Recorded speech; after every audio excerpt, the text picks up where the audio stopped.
Good evening, and welcome back to Bedtime and Historian. Have you ever held a deck of cards in your hand and wondered why such a small stack of paper could carry kings and queens, seasons and weeks, risk and ritual, why there are 52 of them, no more and no less, and how this quiet order became so universal that it rarely invites a second thought? So, before you get comfortable, take a moment to like the video and subscribe, but only if you genuinely enjoy what I do here. And as you settle in, I would love to know where in the world you are listening from and what your local time is right now. There is something quietly comforting in imagining this story unfolding across many different evenings at once. Now, dim the lights, maybe turn on a fan for that soft background hum, and let's ease into tonight's journey together. Long before poker tables, casinos or riverboats existed, there were other rooms, other tables, other hands shuffling paper in softer light. The story of poker cards begins not with gamblers, but with merchants, scribes, craftsmen, and rulers. People living in centuries when paper itself was still a marvel in many parts of the world. In the late medieval world, trade routes stitched together distant civilizations.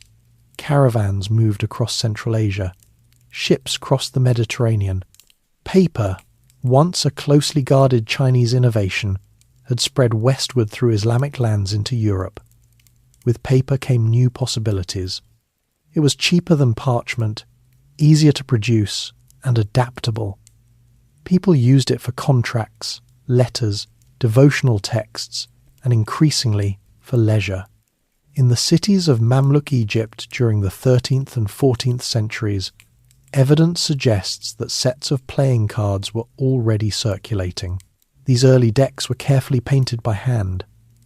They bore suits that reflected courtly and military life, cups, swords, coins, and polo sticks. Polo, in particular, was a sport of the elite, not a pastime of common farmers. These cards were not crude diversions. They were refined objects, meant for those with time and status. Ordinary life in these societies was structured by religion, hierarchy, and survival. Most people worked long hours in agriculture, trade, or craft production. Markets were crowded, noisy spaces. Food was simple: bread, lentils, vegetables, occasional meat for those who could afford it. Clothing reflected social rank: loose robes, turbans, layered garments for warmth or modesty. Life was not leisurely for most. Yet even in constrained societies, people sought moments of play. Games offered something subtle but powerful: temporary suspension. A board, a set of carved pieces, a handful of marked papers, these allowed for competition, strategy, and chance within defined rules. They did not overturn social hierarchies, but they allowed participants to step briefly outside daily obligations. In that space, the structure of the world could be imitated, challenged, or rearranged. When playing cards travelled into Europe in the late 14th century, they entered a continent in tension. Feudal structures still shaped society. Kings and dukes held power, but cities were rising in influence. Guilds organised craftsmen. Merchant families accumulated wealth. The church guided moral teaching and daily rhythm. Bells marked time. Saints' days interrupted labour. Famine and plague were recent memories. The Black Death had reduced populations drastically in the mid-14th century. Survivors inherited new opportunities and new uncertainties. Labour was more valuable. Social mobility, while still limited, was less rigid than before. In this atmosphere, leisure activities spread more widely. The first European references to playing cards appear in municipal records that attempted to restrict them. Authorities worried about disorder. Gambling, in particular, troubled city councils and religious leaders. Wagers could lead to debt, arguments, and violence. Cards were portable. They required no permanent board. They could be played in taverns, private homes, or even on the road. The tavern itself was a defining feature of urban life. Wooden tables, ale poured from barrels, stew simmering in iron pots. Travellers exchanged news. Artisans discussed trade. Dice were common. Cards soon joined them. These early European decks often mirrored the suits found in Islamic cards. Cups, swords, coins, and batons. The imagery reflected familiar objects of daily life and chivalric culture. Hand-painted decks were expensive. Wealthy families commissioned ornate sets. In some courts, artists illuminated cards with gold leaf and intricate patterns. These were objects of prestige. They were handled carefully, stored in boxes, and brought out for controlled amusement. Meanwhile, cheaper woodblock printed decks began to appear for broader audiences. The invention and spread of woodblock printing changed the economics of cards dramatically. Craftsmen carved designs into wooden blocks, inked them, and pressed them onto sheets of paper. This allowed repeated production of consistent images. The suits and figures became standardized within regions. Production costs fell. Cards became accessible to merchants, minor officials, and eventually common townspeople. Political authorities continued to react. In some cities, bans were issued during certain holy days. In others, taxes were imposed on card production. Governments recognized that even small objects could generate revenue.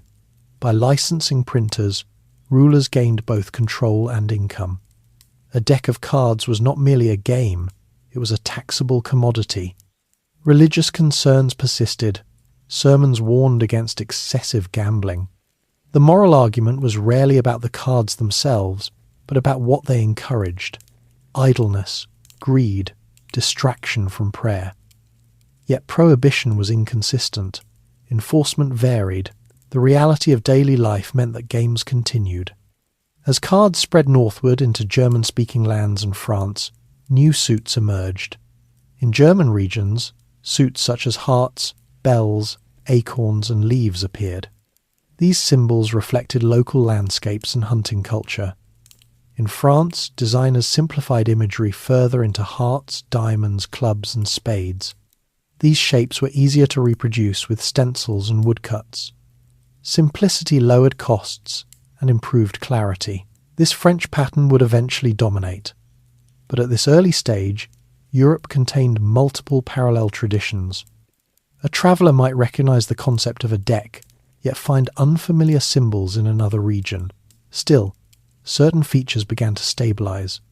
Numbered cards, a small group of higher-ranking court figures, and a finite total number within a deck.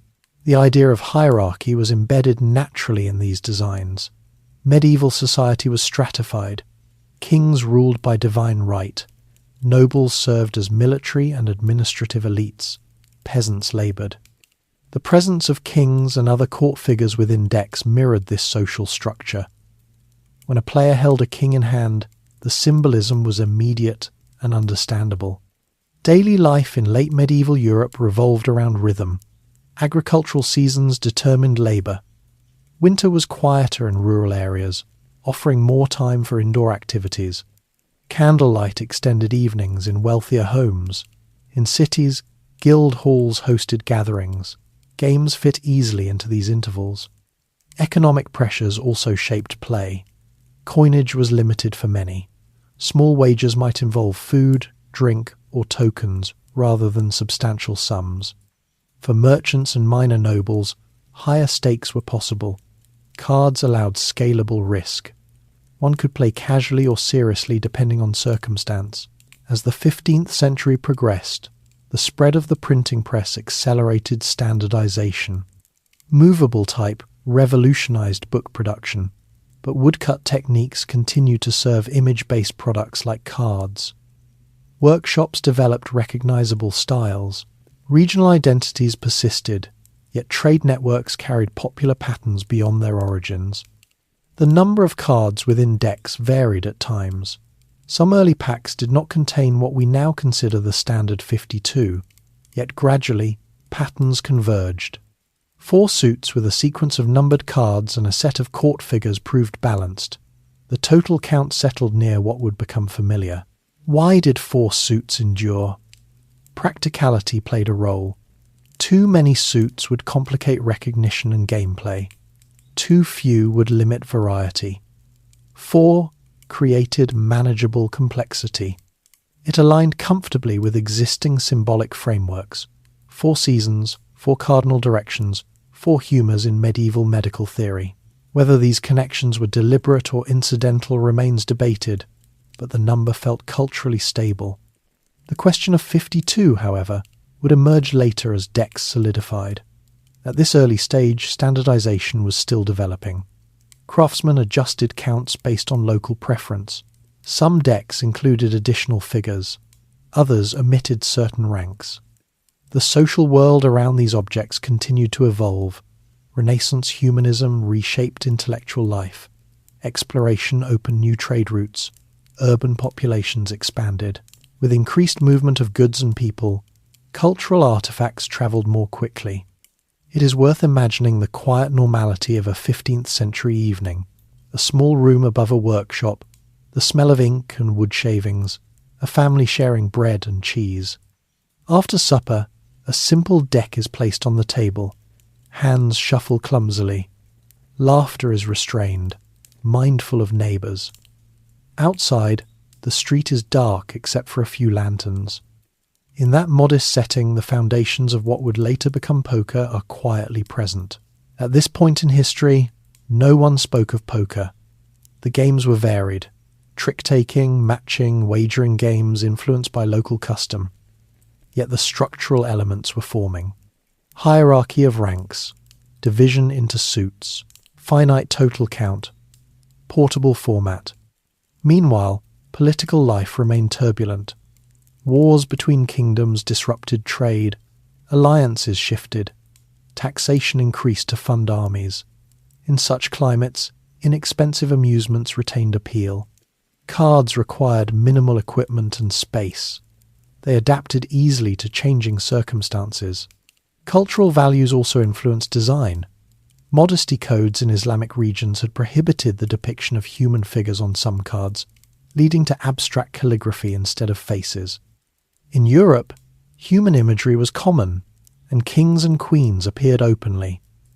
This divergence reflected deeper religious aesthetics. As the centuries moved forward, the groundwork for the modern deck solidified further.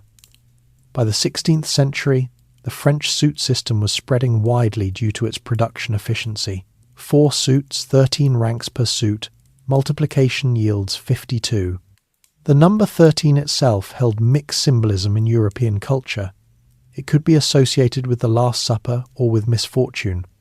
Yet in card structure, 13 provided a useful sequence: ace through 10, plus 3 court cards. Balanced, symmetrical, complete. Gradually, 52 became common not because of mystical design, but because it worked. It supported a wide range of games. It allowed mathematical variation without overwhelming players. It was large enough to generate unpredictability, small enough to manage physically. If you had lived in that era, you might not have noticed this convergence. You would simply have purchased or borrowed the deck available in your town. Its structure would seem natural. Only centuries later would observers ask why this number endured. In these early developments we see not a single inventor, but a process shaped by trade, technology, belief, and habit. The history of poker cards does not begin with a dramatic creation moment. It begins with gradual adaptation.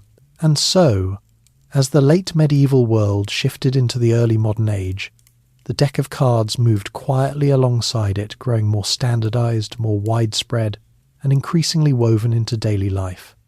The foundation was laid. The number 52 was taking root, not as a grand statement, but as a practical solution in a changing world.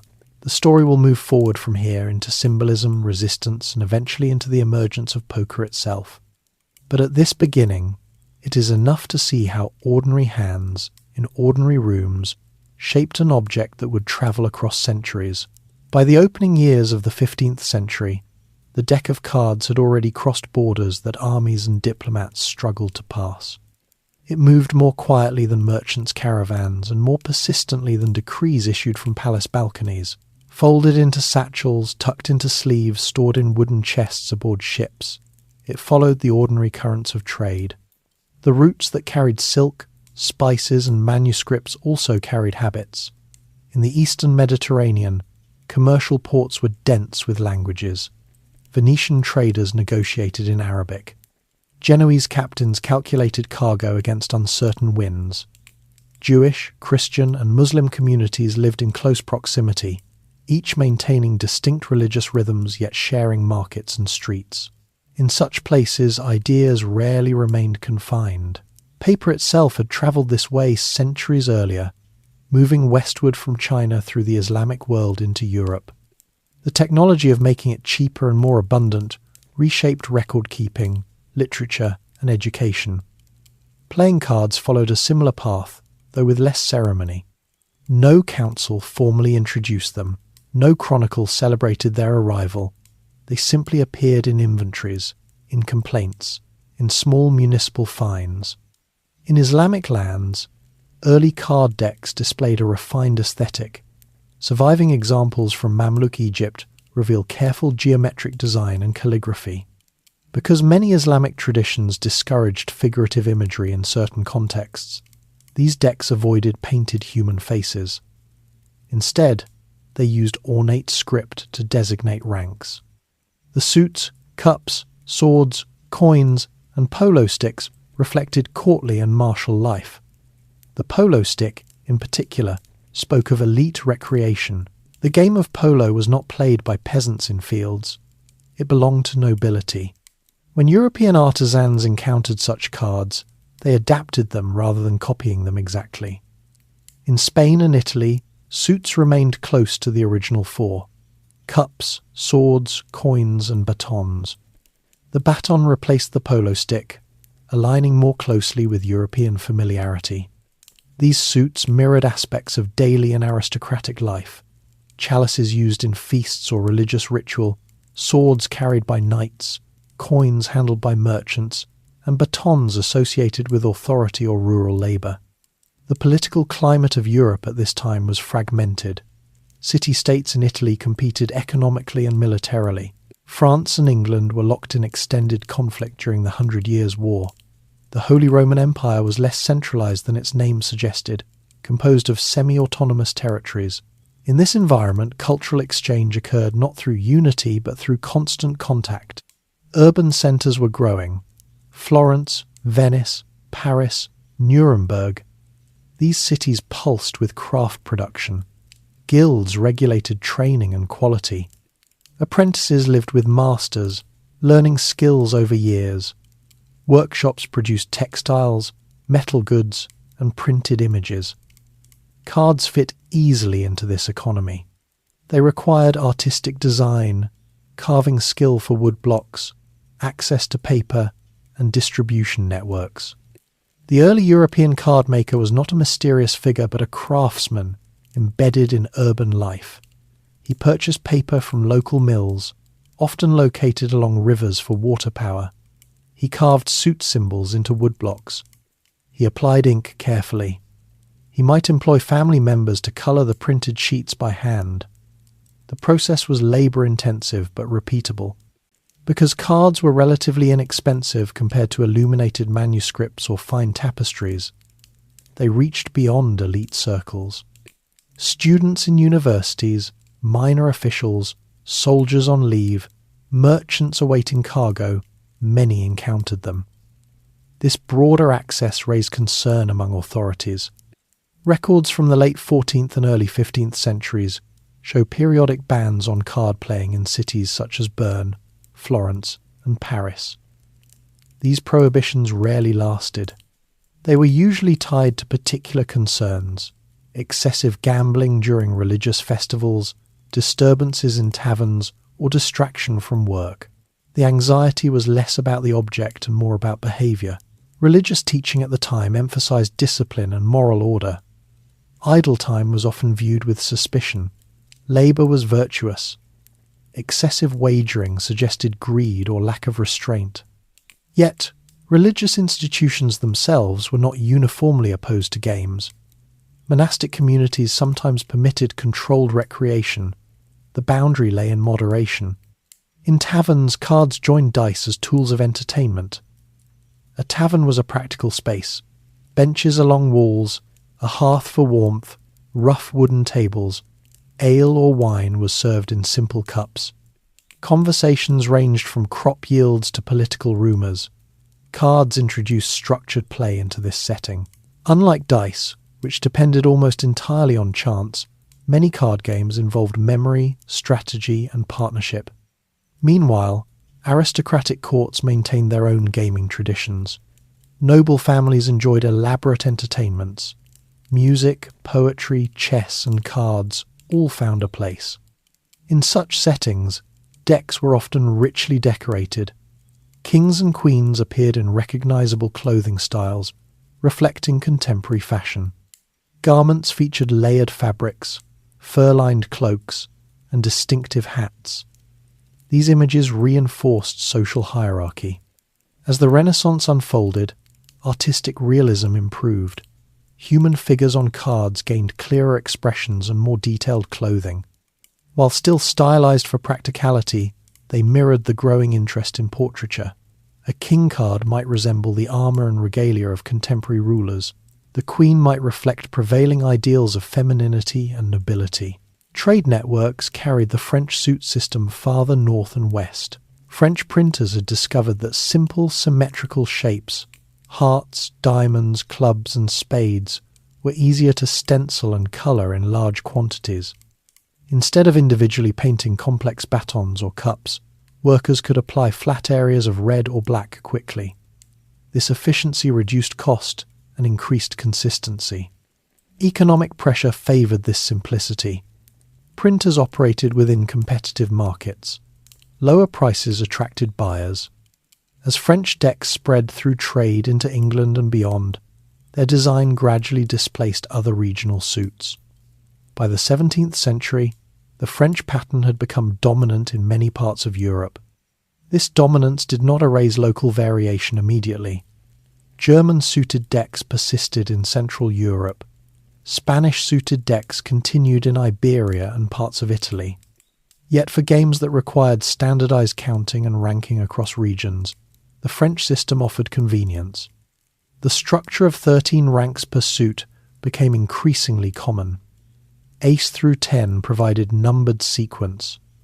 3 court cards king, queen, and jack completed each suit. The jack replaced earlier terms such as knave in English usage, partly to avoid confusion with the king when abbreviated. Language adapted alongside imagery.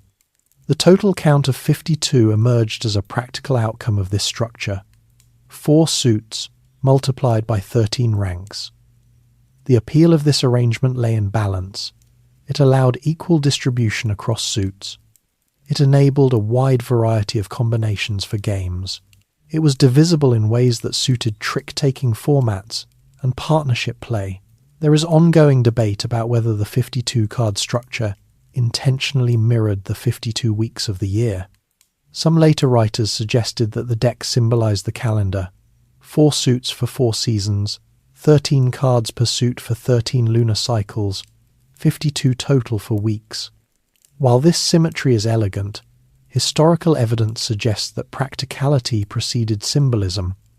Once the number was established for gameplay reasons, symbolic interpretations may have followed. During this period, Europe was also experiencing shifts in knowledge systems. Astronomical observation improved, calendars were debated and eventually reformed. The Gregorian calendar would be introduced in 1582 to correct drift in the Julian system. Awareness of weeks and months was widespread due to religious observance. It is understandable that people noticed numerical parallels. The deck's portability contributed to its resilience. Soldiers carried cards into military camps. Sailors brought them aboard ships.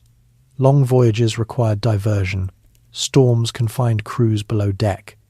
Cards required no fixed board and minimal space.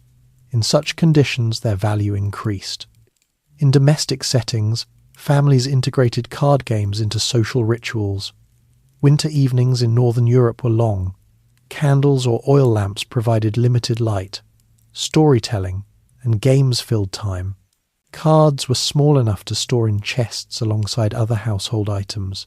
They did not demand special furniture or large rooms. Clothing in this era reflected social class and occupation. Artisans wore practical wool garments, leather aprons when working. Merchants displayed modest wealth through finer fabrics. Nobles wore elaborate attire, signalling status. When these individuals held cards, the object itself did not change, but its context did. The same deck could sit on a rough tavern table or on a polished court surface. By the early modern period, taxation systems increasingly recognized card production as a revenue source. Governments imposed stamp duties on decks. Official marks indicated payment of tax. This formal recognition reinforced the deck's status as a common consumer good. It also tied cards into state finance. Philosophical currents of the time emphasized reason and order. Games of chance existed alongside growing interest in probability. Mathematicians in the 17th century began analyzing gambling problems. The fixed structure of a 52-card deck provided fertile ground for calculation.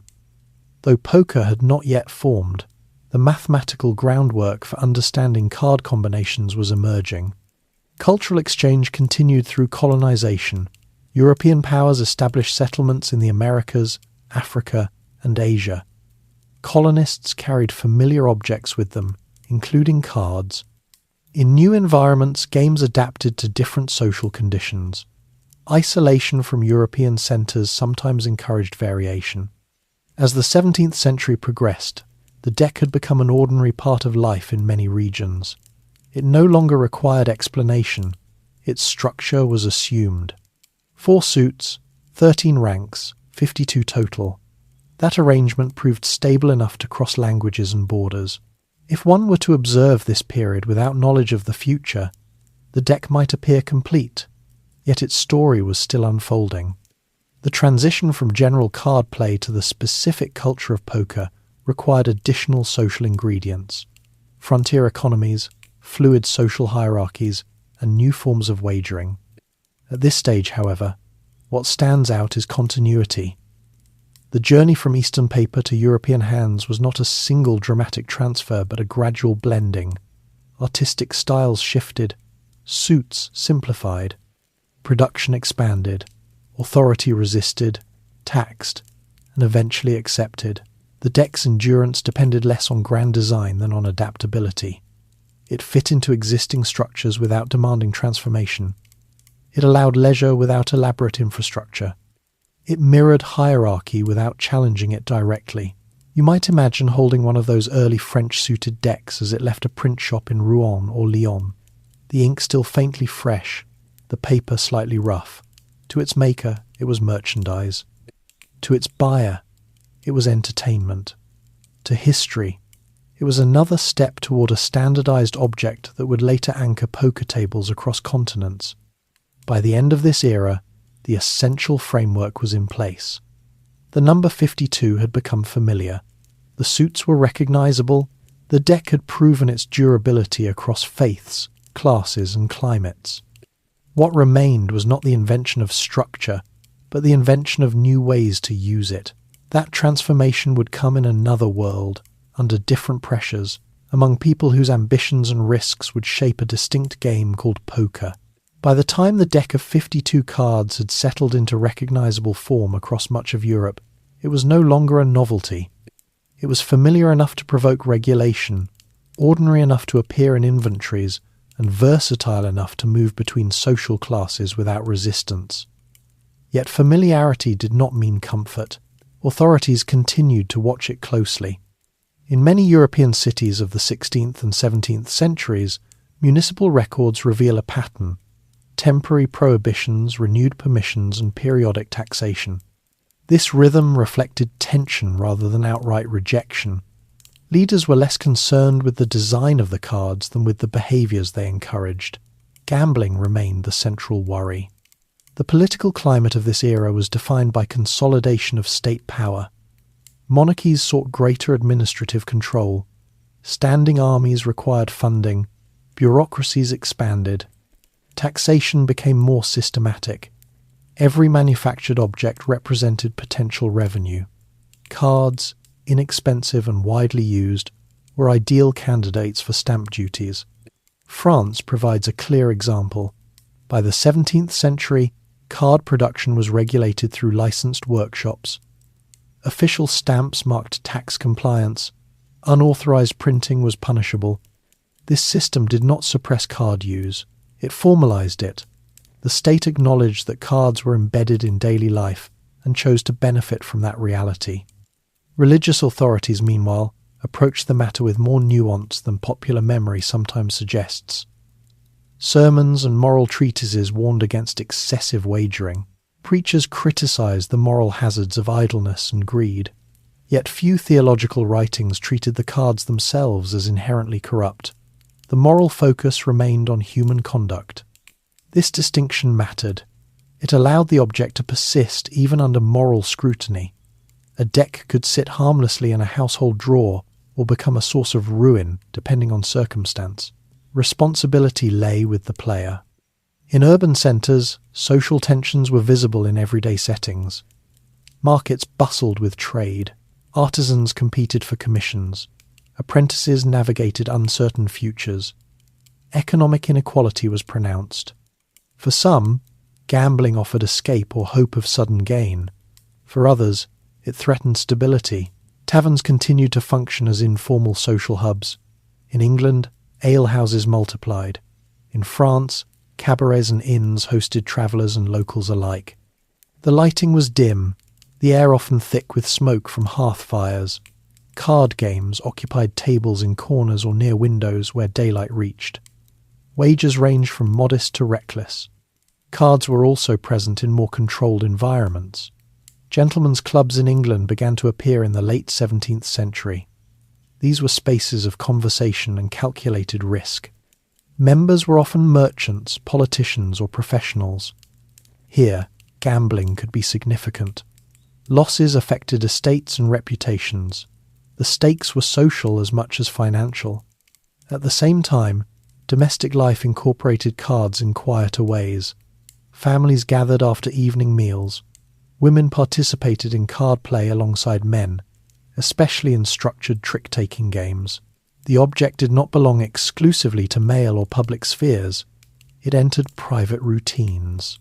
The structure of the deck itself remained stable. 4 suits, each with 13 ranks. The symmetry allowed for consistent rule-making across games. The ace's position, sometimes high, sometimes low, added flexibility. Face cards retained hierarchical imagery. Kings wore crowns and carried symbols of authority. Queens appeared less frequently in earlier decks but gained prominence over time. Clothing styles depicted on the face cards evolved subtly with fashion trends. Renaissance attire gave way to Baroque flourishes. Doublets, lace collars, plumed hats. These details appeared stylized but recognizable. The cards reflected contemporary visual language, reinforcing their familiarity. Economically, card production became a specialized trade in certain regions. Towns such as Nuremberg and Paris developed reputations for quality decks. Printers balanced artistry with efficiency. Color was applied using stencils, usually red and black, to simplify production. The choice of these 2 colors further reduced cost and standardized appearance. The simplicity of red and black had practical consequences for gameplay. Visual contrast improved clarity. Even in low light, players could distinguish suits quickly. This mattered in environments where illumination was limited to candles or oil lamps. As European powers expanded overseas, decks travelled with sailors and soldiers. On long voyages, structured games provided distraction from monotony and anxiety.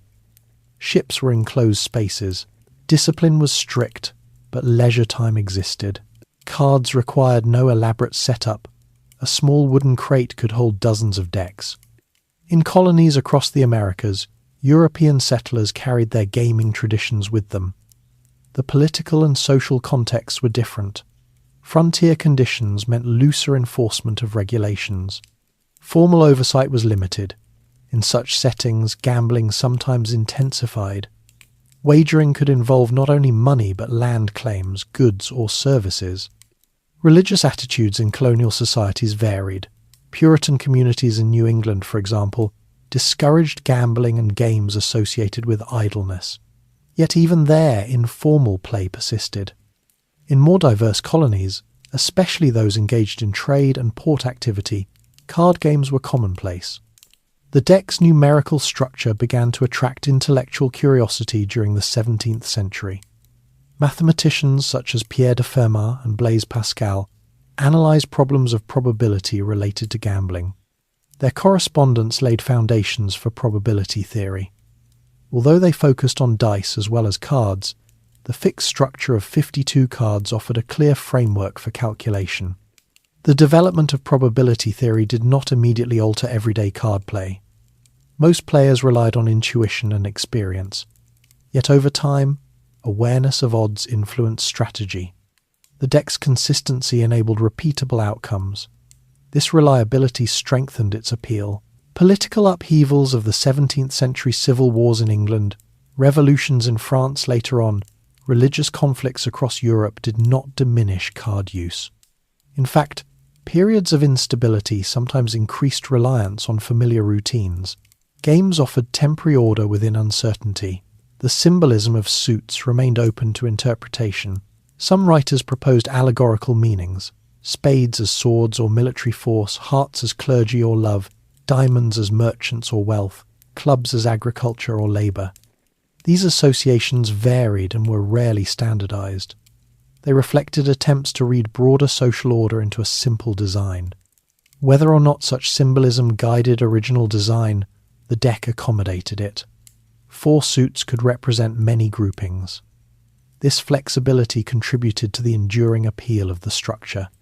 By the 18th century, the Enlightenment reshaped intellectual life. Rationality and empirical observation gained prominence. Coffeehouses in cities like London and Paris hosted debate. Newspapers circulated ideas widely.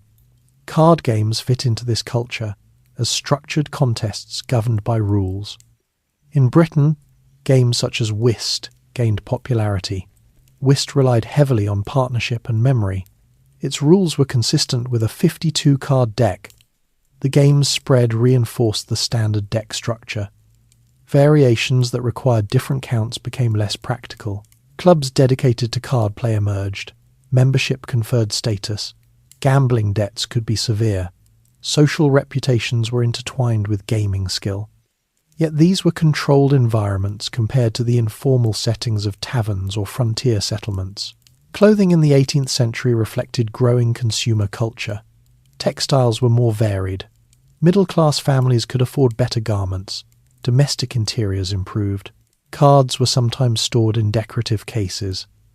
The object, once fragile and roughly handled, became integrated into refined settings. Governments continued to collect taxes on card production. In Britain, a duty on playing cards existed for centuries. Official stamps appeared on the ace of spades to indicate tax payment. This practice persisted well into the 19th century. The ace of spades, already a distinctive card, became associated with authority due to its role as tax marker. This small administrative detail illustrates how deeply the deck had entered economic systems. It was no longer marginal.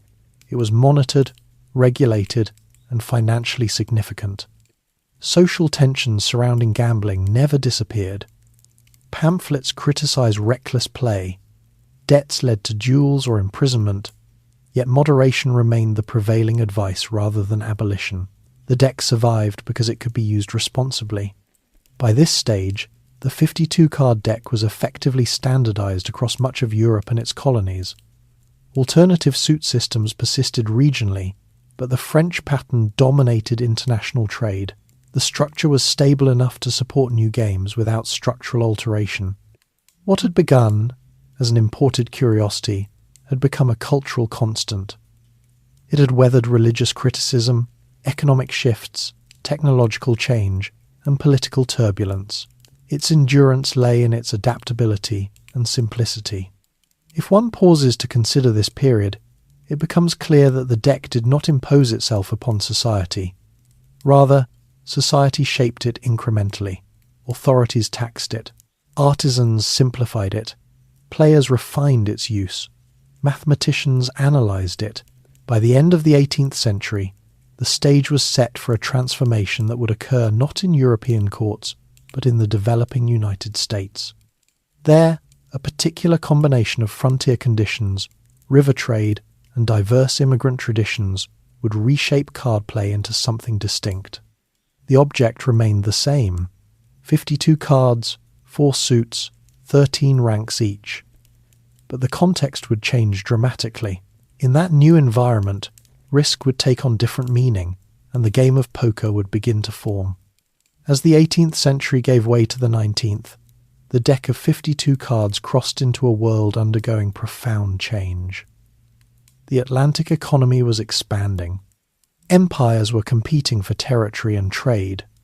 Revolutions had unsettled political hierarchies in America and France. New republics emerged with different assumptions about status and opportunity. In this shifting landscape, familiar objects acquired new roles. The early United States was not yet a unified cultural space. Coastal cities such as Philadelphia, New York, and Charleston maintained strong commercial ties to Europe. Inland territories remained loosely organized. River systems, particularly the Mississippi and its tributaries, served as primary arteries of transport. Goods moved by flatboat and steamboat. Along these routes, communities developed quickly and unpredictably. Life on the American frontier differed from established European towns. Settlements were often temporary at first. Wooden structures replaced stone. Social institutions lagged behind population growth. Legal oversight was inconsistent. In such environments, personal reputation and visible confidence carried weight. Immigrants from various European regions brought card traditions with them. French settlers in Louisiana contributed games with bluffing elements. English colonists introduced structured trick-taking games. German communities carried their own suit systems and habits. In this mixture, new combinations emerged. One early American card game known as poke, likely derived from the French game poke or the German poken, incorporated betting and bluffing. It was played with a smaller deck at first, often 20 cards removing lower ranks. This compact structure suited fast play and heightened risk. Over time, as the standard 52-card deck became more available and widely recognized, poker absorbed it fully. The social climate of early 19th century America emphasized mobility. The idea that one could rise through initiative and risk-taking became culturally significant. Land speculation, trade ventures, and migration westward involved uncertainty. Gambling mirrored these broader economic patterns. Riverboats became symbolic of this era. Steamboats travelled between port towns, carrying cotton, grain, passengers, and news. Onboard life included long stretches of monotony, punctuated by brief arrivals. Card tables formed in cabins and saloons. Players included merchants, labourers, professional gamblers, and occasionally wealthy travellers. Clothing in these settings reflected varied origins. A river trader might wear a linen shirt and waistcoat. A gambler might adopt more polished attire, signalling credibility and success. Boots were common. Hats differed by region and occupation. Cards passed between hands regardless of background. Poker's defining element bluffing distinguished it from many earlier European games. In trick-taking games, success depended primarily on memory and partnership coordination. In poker, a player could project strength or weakness independent of actual cards. This psychological layer aligned with frontier culture, where self-presentation influenced opportunity. Economic pressures shaped participation. In developing towns, cash was not always abundant. Wagers could involve gold coins, banknotes, livestock, or even promises. Gambling sometimes escalated beyond prudence, yet poker also developed rules that structured betting rounds and hand rankings, preventing chaos. The fixed 52-card deck proved adaptable to poker's evolving structure. The variety of combinations allowed for differentiated hand strengths.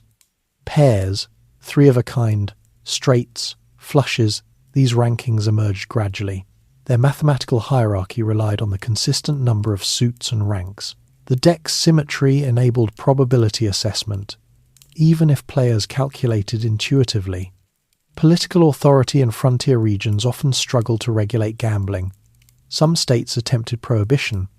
Enforcement remained uneven. In port cities like New Orleans, gambling houses operated openly at times. In others, play occurred privately to avoid scrutiny. Religious communities continued to express concern. Ministers warned congregations about moral risk.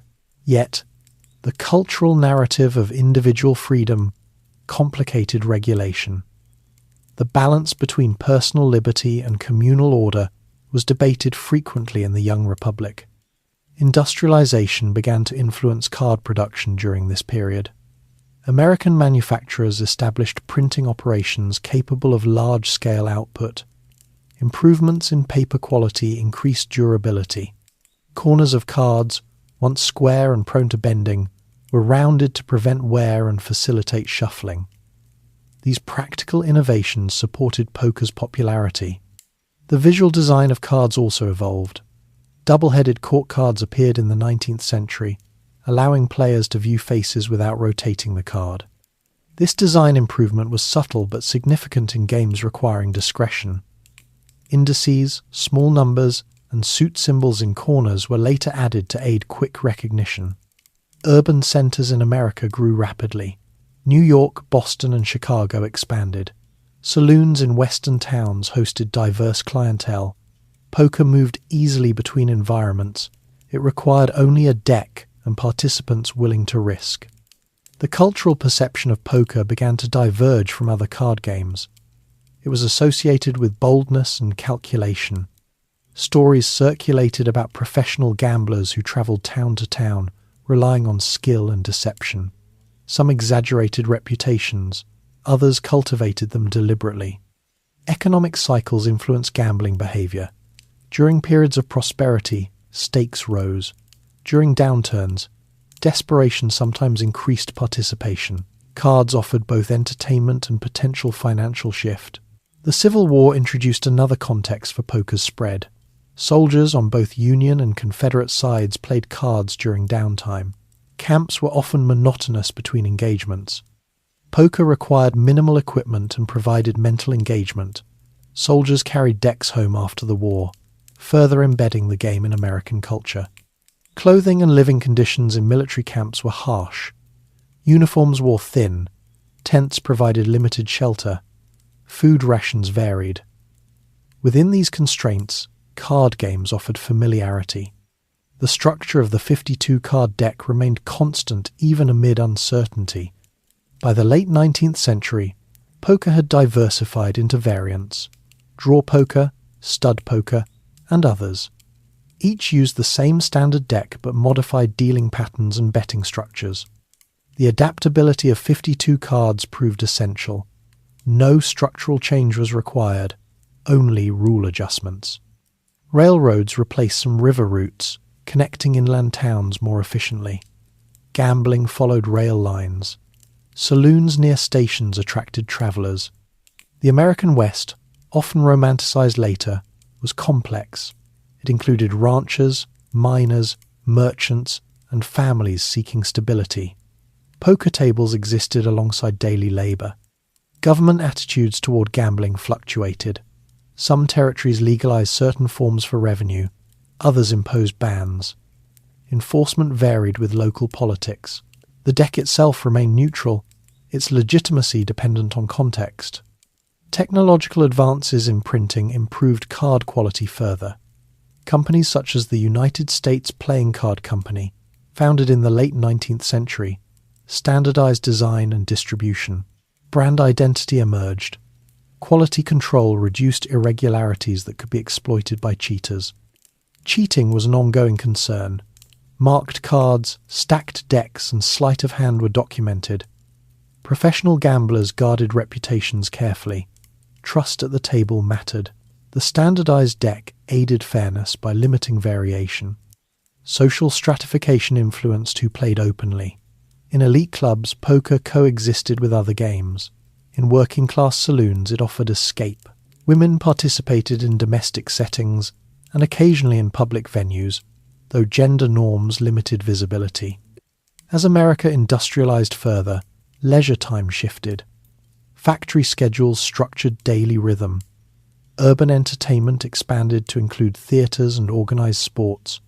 Poker retained appeal because it required minimal infrastructure. It could adapt to home, club or casino. The symbolism of the 52-card deck became intertwined with American identity.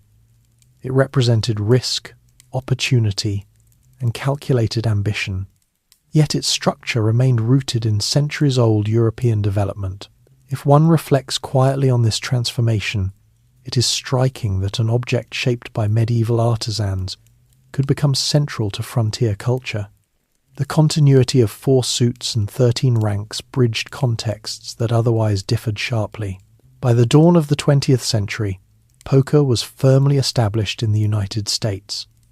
It had evolved from imported influences into a distinctly American game. Its mathematical structure relied entirely on the standardized 52-card deck. The world around it was changing again. Industrialization intensified. Urban populations surged. Mass media expanded. Soon, poker would move from saloons and private tables into more formalized gambling establishments. Through all these changes, the deck remained constant. Its durability lay not in dramatic reinvention, but in steady reliability. 52 cards, arranged in 4 suits, had proven sufficient for centuries of adaptation.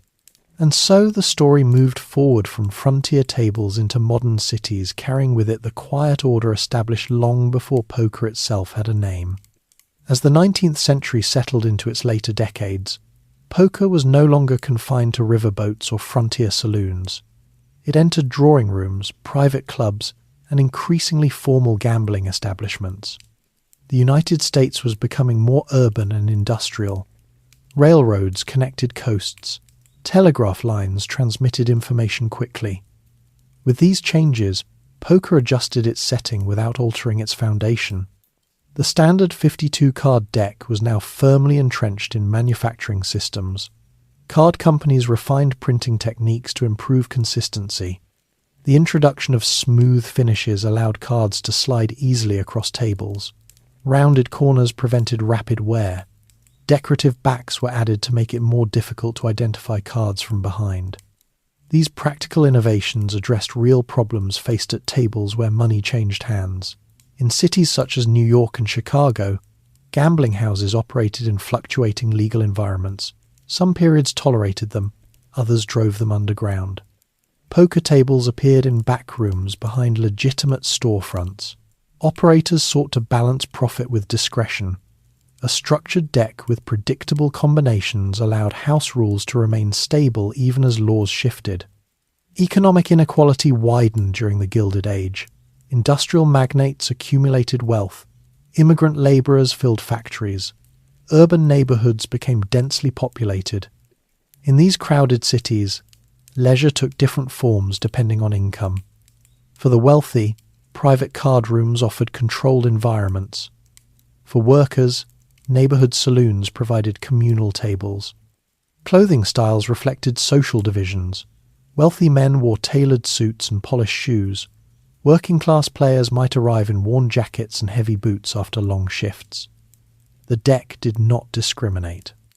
It passed between hands without regard for class, yet the consequences of loss varied greatly. Poker's structure continued to evolve. 5-card draw became common. Players received a complete hand, discarded unwanted cards, and drew replacements.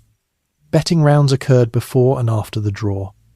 This format emphasized both chance and judgment. Bluffing gained prominence. The deck's full 52-card structure ensured adequate unpredictability. Probability theory, developed centuries earlier, now began influencing public understanding more directly. Newspapers occasionally printed mathematical discussions of gambling odds. While most players relied on instinct, a growing minority approached poker analytically. The deck's fixed size allowed for precise calculation of combinations. Cultural attitudes toward gambling remained ambivalent. Reform movements in the late 19th century targeted vice districts in many American cities. Religious leaders advocated moral reform. At the same time, gambling establishments contributed to local economies. tension between regulation and tolerance persisted. Poker's reputation fluctuated. In some circles, it was associated with skill and intellect. In others, with deceit and ruin. Literature of the period sometimes portrayed gamblers as charismatic but morally ambiguous figures. The deck, unchanged in structure, served both interpretations. In the American West, mining towns and cattle hubs still hosted visible poker games. The myth of the lone gambler facing danger at the table grew in popular imagination. Yet daily life in these towns was practical and labour-intensive. Ranchers rose early, miners descended into shafts. Poker took place in evenings, often as a measured pastime rather than a dramatic spectacle. As the 20th century approached, technological advances reshaped entertainment. Electricity illuminated urban spaces. Extended hours of activity became possible. Card rooms benefited from brighter lighting, reducing errors and disputes. The red and black suits remained easy to distinguish under electric bulbs. The emergence of casinos in places such as Nevada later in the century formalized poker further. Casinos standardized table sizes, betting limits, and dealer roles. The deck itself remained the familiar 52 cards, often supplemented with jokers for other games but excluded from standard poker play. The absence of jokers in poker reinforced reliance on the classic structure. During the early 20th century, major global events influenced leisure habits. World War I and later World War II disrupted economies and daily routines. Soldiers once again carried decks into camps and transport ships. Poker offered continuity. Its rules required no translation across units. The deck's simplicity allowed quick organization of games in barracks or aboard naval vessels. Clothing and equipment in military settings were utilitarian. Uniforms were standardized. Equipment was compact. A deck of cards fit easily into a pocket. In such contexts, the deck symbolized normalcy. It linked soldiers to civilian life beyond the front lines. After the wars, economic growth in the United States expanded middle-class leisure. Suburban homes became common. Families gathered around kitchen tables. Poker nights among friends became social rituals. Chips replaced improvised wagers. The game adapted to domestic comfort. Television and later digital media transformed poker's public image. In the late 20th and early 21st centuries, televised tournaments displayed professional players calculating odds and managing expressions. Cameras revealed hole cards to audiences while preserving secrecy at the table. The deck's structure allowed consistent tournament rules across events. Globalization spread poker beyond American borders in new ways. International tournaments attracted players from Europe, Asia, and Latin America. Online platforms allowed digital simulation of the 52-card deck. Algorithms shuffled virtual cards using random number generators, replicating physical randomness. Despite technological transformation, the underlying structure remained intact. 4 suits, 13 ranks each, 52 total.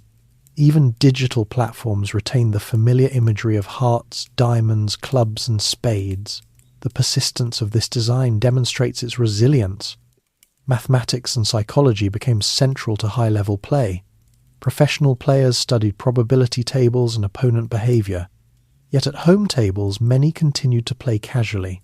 The deck accommodated both expertise and informal enjoyment. Regulation in modern societies remains complex. Some jurisdictions license casinos and online platforms. Others restrict gambling heavily. Debates center on economic benefit, addiction risk, and personal responsibility. The deck itself remains a neutral instrument within these discussions. Manufacturers continue refining physical cards. Plastic-coated decks resist wear. Designs vary, but standardization ensures compatibility across games. The ace of spades often retains distinctive ornamentation, a remnant of historical tax stamps and branding practices. Cultural symbolism of the deck has expanded. The 4 suits appear in fashion, art, and advertising. The image of a royal flush conveys excellence even to those unfamiliar with detailed rules. Such symbolism depends entirely on the shared understanding of the 52-card structure. If one pauses to consider the path travelled, it is remarkable how little the physical deck has changed while the world around it has transformed dramatically. From medieval workshops to digital screens, the same numerical balance persists. The story of poker cards is therefore not solely about gambling. It is about adaptability within constraint. The deck's fixed composition created boundaries within which countless variations could develop. That balance between limitation and possibility proved enduring. As modern life accelerates and entertainment options multiply, the deck continues to occupy tables and screens. Its structure links players across centuries. When a hand is dealt, the same combinations exist that existed in Renaissance Europe and frontier America. The reasons for 52 cards, then, are rooted in practicality, production efficiency, mathematical balance, and gradual standardization rather than single acts of invention. 4 suits survived because they were manageable. 13 ranks provided depth without excess. Together they formed a system flexible enough to sustain centuries of play. Perhaps this is why the deck endures quietly. It does not demand attention. It waits in drawers, in casino racks, in digital interfaces. When picked up, it offers structure within uncertainty. History cannot change, but our understanding of it can. And when you next hold a deck of cards, you might consider the long chain of hands that shaped its form not through grand design, but through steady use. The 20th century did not simplify the world, yet the 52-card deck remained simple. As nations industrialized, urbanized, and then entered an age of mass communication, the small stack of printed rectangles continued to serve its purpose without alteration. Its endurance during periods of acceleration reveals something about how deeply its structure had settled into habit. By the early decades of the century, large manufacturers in the United States and Europe dominated production. Companies invested in machinery capable of cutting, printing, coating, and packaging decks in enormous quantities. Paper quality improved through chemical processes that reduced impurities. Cardstock became smoother and more durable.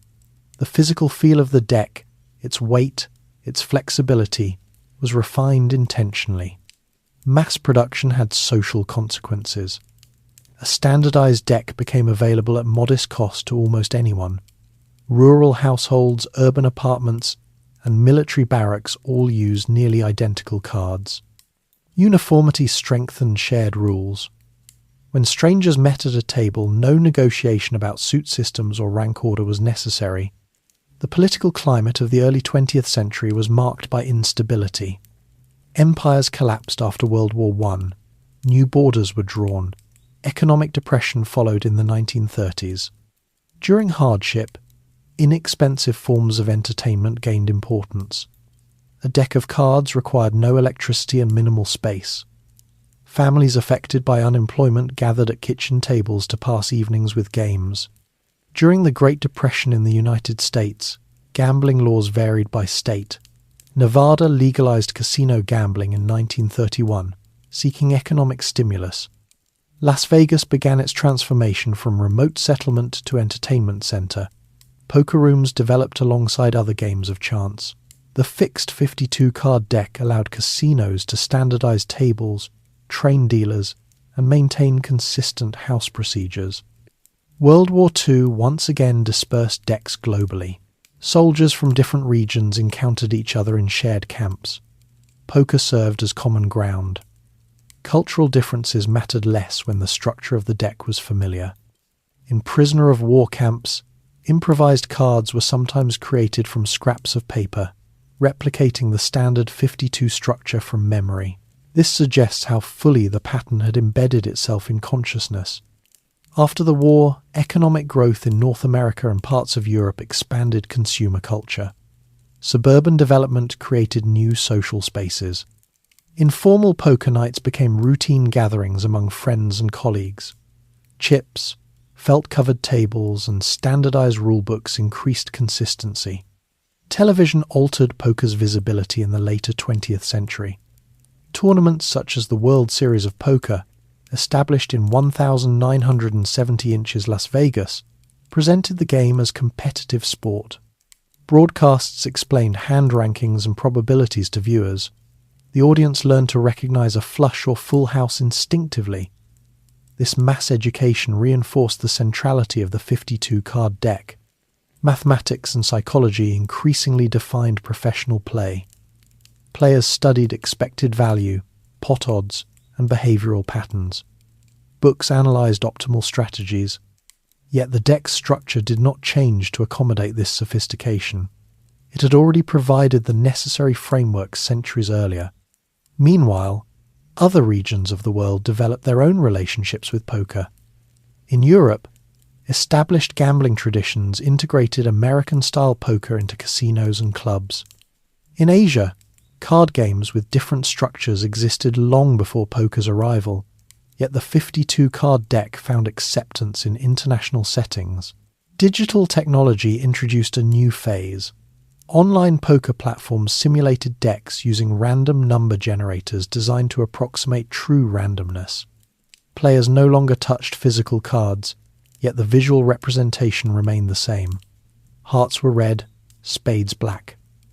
The virtual deck retained 4 suits and 13 ranks per suit. The transition to digital environments raised new regulatory questions. Governments debated jurisdiction, taxation, and consumer protection. Some countries licensed online platforms, others restricted access. Through these debates, the structure of the deck remained constant, serving as the common element across platforms. Cultural symbolism of poker deepened. The phrase "ace up the sleeve" entered common language, referring to hidden advantage. The image of the royal flush ace, king, queen, jack, and 10 of the same suit became shorthand for excellence. Such symbolism depended entirely on the stable structure of 52 cards.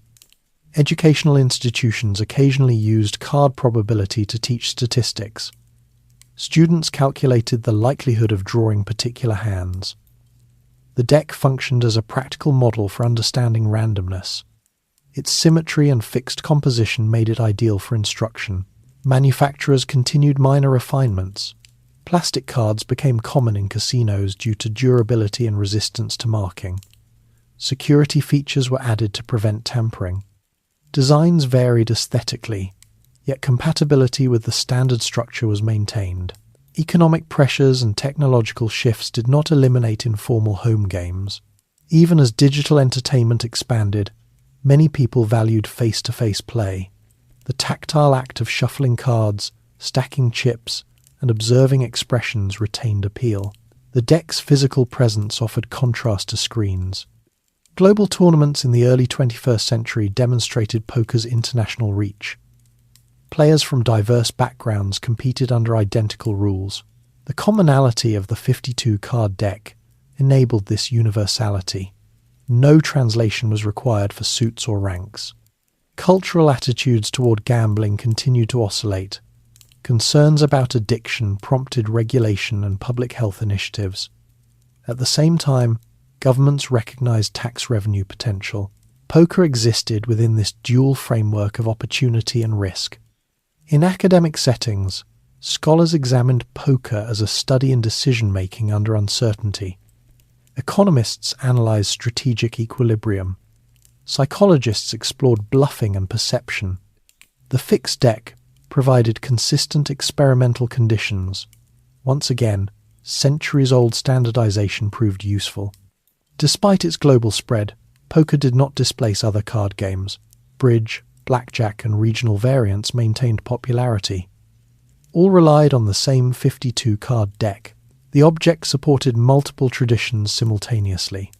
If one considers the long trajectory from medieval workshops to online platforms, the continuity is striking. While context transformed dramatically, the deck itself required no structural reinvention. Its endurance suggests that the balance of 4 suits and 13 ranks achieved an equilibrium difficult to improve upon. You might reflect for a moment on how rarely this balance is questioned. Few players ask why there are not 5 suits or 60 cards. The structure feels natural precisely because it has been stable for so long. The reasons for 52 cards, when examined closely, are practical rather than mystical. Production efficiency favoured simple, symmetrical suits. Gameplay demanded sufficient variety without overwhelming complexity. Mathematical consistency reinforced durability. Symbolic associations with calendars or seasons may have followed, but they were not necessary for survival. As the modern world accelerates, objects that persist unchanged become anchors. The deck of poker cards is one such anchor. It links industrial workers in 19th century factories to digital players in 21st century apartments. It connects Renaissance artisans to televised champions. History cannot change, but our understanding of it can. Perhaps the story of the 52-card deck invites patience. It reminds us that durable forms often emerge gradually, shaped by countless ordinary decisions rather than singular invention. And when the cards are gathered, shuffled, and dealt again, they carry with them not only the possibility of winning or losing, but the quiet weight of centuries of human adaptation. By the time the 21st century settled into its first decades, the 52-card deck had reached a curious position in human life. It was both ancient and modern, both physical and digital, both ordinary and symbolically powerful. Yet its structure remained unchanged. 4 suits, 13 ranks each, 52 in total. To understand why 4 suits endured so firmly, it helps to step back from poker itself and look at the broader human preference for balance and manageable order. Throughout history, systems that survive tend to strike a careful equilibrium between variety and clarity. Too many elements create confusion, too few create monotony. 4 suits achieved a stable middle ground. Earlier European experiments with suit symbols show that variety was possible. German decks with acorns and bells, Spanish decks with cups and swords, Italian patterns with ornate batons, all coexisted for centuries. But the French system, hearts, diamonds, clubs and spades, offered visual economy. The shapes were simple enough to carve into wood blocks quickly. They were easily distinguished at a glance. They required only 2 ink colours, red and black. In practical terms, this mattered greatly. Printing in large quantities depended on speed and consistency. A printer who could produce decks efficiently could sell them more cheaply. A cheaper deck travelled farther, and the more it travelled, the more its pattern became standard. The endurance of 4 suits was therefore tied to economic forces rather than symbolic intention. At the same time, 4 carried familiar resonance within European thought. Medieval medicine described 4 humours. Geography recognised 4 cardinal directions. Theology sometimes organised virtues or evangelists in sets of 4. These parallels may not have dictated design, but they made the number feel intuitively complete. No additional justification was required. The 13 ranks within each suit evolved through gradual simplification. Numbered cards from 1 through 10 provided clear progression. 3 court figures added hierarchy. Earlier decks sometimes used different terminology, knaves instead of jacks, for instance, but the structure stabilized. 13 allowed for extended sequences without overwhelming the player's memory. When multiplied across 4 suits, 13 yielded 52. This total supported diverse game structures. It could be divided evenly among 4 players in many formats.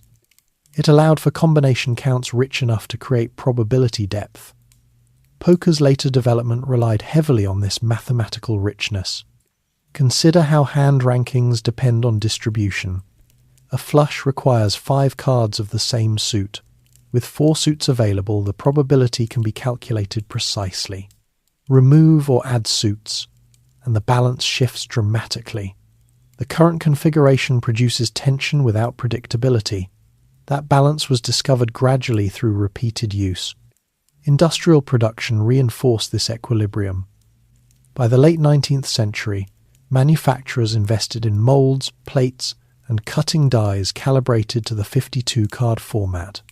Changing the structure would have required economic disruption. Standardization lowered costs across distribution networks. Once embedded in infrastructure, the number 52 became self-perpetuating. Cultural continuity strengthened the pattern further. Instruction manuals, etiquette guides, and gambling rulebooks all assumed the same deck. Children learned basic card games with parents or grandparents. The structure passed generationally without re-examination. Meanwhile, academic interest in probability expanded. Scholars used the 52-card deck as a model for statistical problems. It became a teaching tool in classrooms. This institutional use further cemented the structure. Students who calculated combinations on paper internalized the number as natural. Poker itself diversified during the 20th century. Variants such as Texas Hold'em and Omaha introduced community cards, altering strategy without changing deck composition. These innovations relied entirely on the stability of 52 cards. The shared pool of cards increased psychological complexity while preserving mathematical consistency. Digital platforms in the early 2000s amplified poker's reach. Online tournaments allowed thousands of players to participate simultaneously. Software shuffled and dealt cards electronically, but always within the same framework. The virtual deck mirrored the physical one precisely. Global tournaments televised high-stakes matches. Viewers learned to recognize hand strengths instantly. Even those unfamiliar with detailed rules understood that four of a kind outranked a full house. The hierarchy depended entirely on the balanced distribution of ranks and suits. Economic forces continued to shape access. Casinos invested in surveillance systems to prevent cheating. Plastic decks replaced paper in high-traffic environments to reduce wear. Security printing minimized marking, yet no casino altered the count of cards. Compatibility across venues was essential. Socially, poker occupied multiple identities. In corporate boardrooms, executives hosted friendly games to build relationships. In private homes, neighbors gathered casually. In competitive circuits, professionals treated poker as occupation. The deck functioned across all these contexts without modification. Religious and moral debates about gambling persisted in many societies. Some communities discouraged participation, others tolerated or regulated it. Throughout these debates, the deck remained neutral. It could serve games of skill, harmless entertainment, or destructive addiction, depending on use. In educational settings, teachers sometimes used cards to illustrate randomness, permutations, and probability. The simplicity of 4 suits and 13 ranks made explanation accessible. Students learned that the number of possible 5-card hands exceeded 2 million. Such figures impressed upon them the richness hidden within modest structure. Culturally, the suits themselves accumulated layered meanings. Hearts often symbolized affection, diamonds suggested wealth. Clubs were sometimes interpreted as labor or agriculture. Spades evoked tools or military force. These associations varied by era and region. They were not fixed, but the shapes invited interpretation. It is easy to overlook how rarely the structure has been questioned. Other games have reinvented themselves repeatedly, adding expansions or alternative rule sets. The standard poker deck has resisted alteration. Its stability may reflect a deep human preference for systems that are neither too sparse nor too intricate. If you imagine holding the deck now, it feels inevitable. Yet inevitability is often the product of repeated confirmation. Centuries of use validated the arrangement. Each generation inherited the structure and found no compelling reason to replace it. Technological change continues. Augmented reality and virtual reality platforms experiment with immersive poker environments. Players can sit at simulated tables across continents, yet the cards displayed in those environments remain the same 52. Economic disparities still influence participation. High-stakes tournaments attract wealthy sponsors. Casual home games require little investment. The deck accommodates both extremes. It does not impose scale, it adapts to it. The endurance of 4 suits and 52 cards reveals how durable design emerges from convergence rather than decree. Printers sought efficiency. Players sought manageable complexity. Mathematicians valued consistency. Governments taxed production. Over time, these forces aligned around a shared structure. If the number 52 carries symbolic echoes of weeks in a year, that connection may be secondary. The deeper reason lies in functional balance. A deck must be large enough to sustain uncertainty, yet small enough to handle physically and cognitively.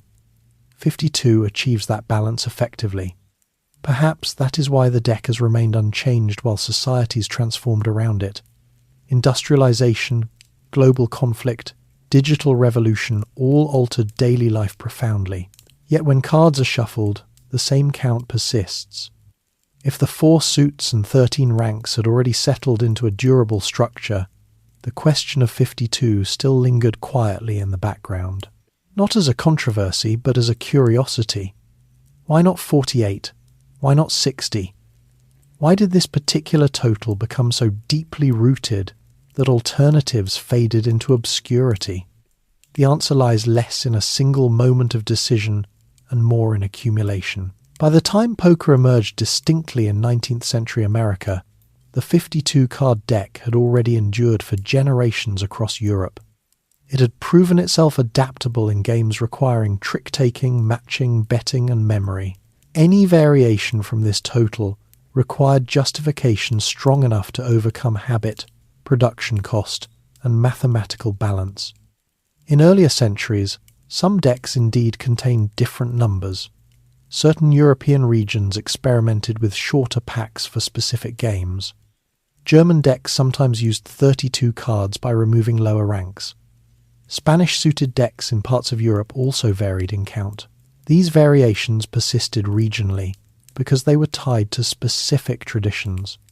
Yet for a game like poker, which emphasized combination variety and betting rounds, the full 52 cards offered advantages. A larger deck increased unpredictability. It expanded the number of possible hands dramatically. The more combinations available, the more room existed for strategic nuance. To appreciate the scale, consider that a 5-card hand drawn from a 52-card deck can be formed in over 2.5 million distinct ways. This immense variety sustains suspense. It allows rare hands to remain truly rare. It supports ranking systems that feel meaningful. If the deck were significantly smaller, rare hands would occur more frequently. The tension between expectation and surprise would diminish. If it were significantly larger, cognitive overload might complicate play. 52 strikes a workable equilibrium between these extremes. The structure also accommodates even distribution among multiple players. In many card games, the ability to deal equal numbers of cards without remainder simplifies procedure. 52 divides cleanly by 4, allowing 13 cards per player in certain formats. While poker does not always distribute evenly, the underlying divisibility adds versatility. Another factor was manufacturing inertia. By the 18th century, printing plates and cutting equipment were calibrated to produce decks of 52. Changing that structure would have required retooling workshops. Economic logic discourages such changes when demand is steady. Symbolic interpretations of 52 gained popularity later. Writers in the 19th and early 20th centuries observed that 52 corresponded to the number of weeks in a year. They noted that 13 ranks paralleled 13 lunar cycles, 4 suits aligned with 4 seasons. These associations were elegant and memorable. Yet, historical documentation suggests that practicality preceded symbolism. The French pattern became dominant because it simplified printing. The number 13 per suit stabilized because it balanced numeric progression with manageable hierarchy. 52 followed naturally from multiplication. Symbolic meaning may have been attached afterward, as human beings often search for patterns that resonate beyond utility. In Victorian England, where fascination with hidden meaning flourished, the deck's structure attracted speculative interpretation. Some connected it to astrology or numerology. Others dismissed such connections as coincidence. The cards themselves remained indifferent to interpretation. As poker matured in America, players did not debate deck size philosophically. They accepted the standard pack as given. Rulebooks assumed its presence. When jokers were introduced into other card games in the 19th century, Poker largely excluded them to preserve established rankings. The decision reinforced fidelity to 52. The rise of casinos in the 20th century formalized adherence further. Tournament rules required standard decks to ensure fairness across tables. House procedures included replacing decks regularly to prevent marking. The 52-card pack became institutionalized. Mathematical study deepened appreciation for the deck's balance. Probability calculations demonstrated how hand rankings depended on precise distribution of suits and ranks. Remove one card, and odds shift. Add one, and rare combinations change frequency. Stability was valuable. Educational curricula sometimes used the deck as a practical model for combinatorics. Students learned factorial notation by calculating possible shuffles. The famous assertion that a well-shuffled deck is likely in an order never seen before illustrated the astronomical number of permutations possible. With 52 cards, 52 factorial. This figure far exceeds the number of atoms in many familiar scales of matter. Such comparisons highlight the richness hidden in simple structure. Yet despite these impressive numbers, the deck remains physically modest. It fits comfortably in a hand. It can be shuffled, cut, and dealt without machinery. The human scale of the object contributes to its longevity. Culturally, the deck crossed boundaries beyond gambling. Magicians used it for performance. Card tricks relied on predictable structure and sleight of hand. The audience's familiarity with 52 cards enhanced surprise. Illusion depended on shared understanding. In literature and film, the deck often symbolizes risk or destiny. A character holding a winning hand reflects triumph. A losing hand suggests vulnerability. These narratives assume knowledge of rankings rooted in the 52-card system. In military history, survival kits issued to pilots sometimes included decks printed with maps hidden within layers, allowing escape if captured. The choice of playing cards for such purposes reflected their ubiquity. Soldiers recognized them instantly. Again, the standard deck served practical needs beyond leisure. As digital technology advanced, software developers replicated the exact 52-card configuration. Online platforms relied on mathematical algorithms to simulate shuffling fairly. Auditing bodies verified randomness. The digital deck preserved traditional hierarchy. Global tournaments standardized rules further. Whether played in Las Vegas, Monte Carlo, or Macau, the deck remained identical. This uniformity facilitated international competition. Players trained in one country could compete in another without structural adjustment. The endurance of 52 therefore rests on several pillars: production efficiency, mathematical balance, institutional reinforcement, cultural familiarity, and practical usability. Each factor strengthened the others over time. If you consider how many alternative systems in human history have faded currencies replaced, measurement units revised, calendars corrected, the persistence of this particular numerical structure stands out. It suggests that once equilibrium between function and familiarity is reached, change becomes unnecessary. The story of 52 is thus not one of deliberate design for cosmic symbolism, but of incremental validation. Each generation inherited the deck, used it successfully, and passed it onward unchanged. Perhaps that is why the question of why 52 surfaces only occasionally. It seems too settled to challenge. Yet examining it reveals how deeply social, economic, and mathematical forces intertwine in shaping everyday objects. When cards are shuffled, the motion feels casual, yet within that motion lies centuries of refinement. The number of cards, the distribution of suits, the hierarchy of ranks, all arrived through adaptation rather than proclamation. Once the number 52 had settled firmly into the structure of the deck, interpretations began to gather around it. Human beings rarely leave patterns uninterpreted. When a number appears stable across generations, it invites connection to other systems of order. In the case of playing cards, especially poker cards, some observers began to notice parallels with the calendar. A year in the Western calendar contains 52 weeks. Each week is divided into 7 days. 13 weeks make up a quarter of the year, aligning roughly with seasons. The deck contains 4 suits. Each suit contains 13 ranks. At a glance, the symmetry is striking.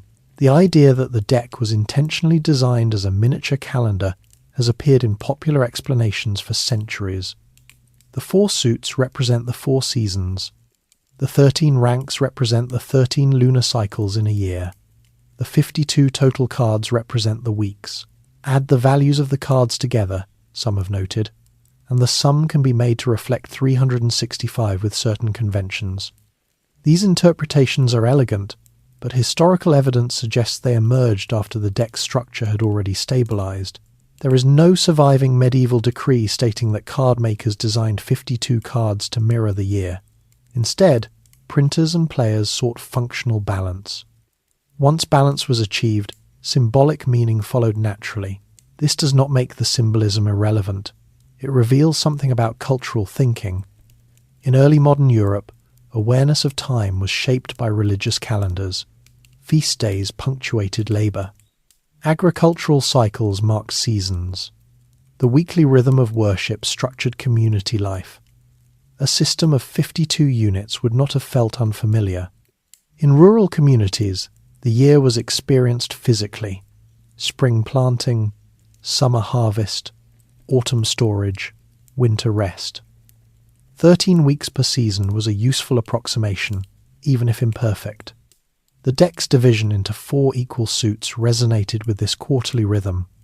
Urban dwellers, too, measured time carefully. Markets operated on weekly cycles, contracts specified terms by month and year. As literacy expanded, printed calendars became common household items. The concept of 52 weeks was widely understood by the 18th century. Yet card makers were artisans, not cosmologists.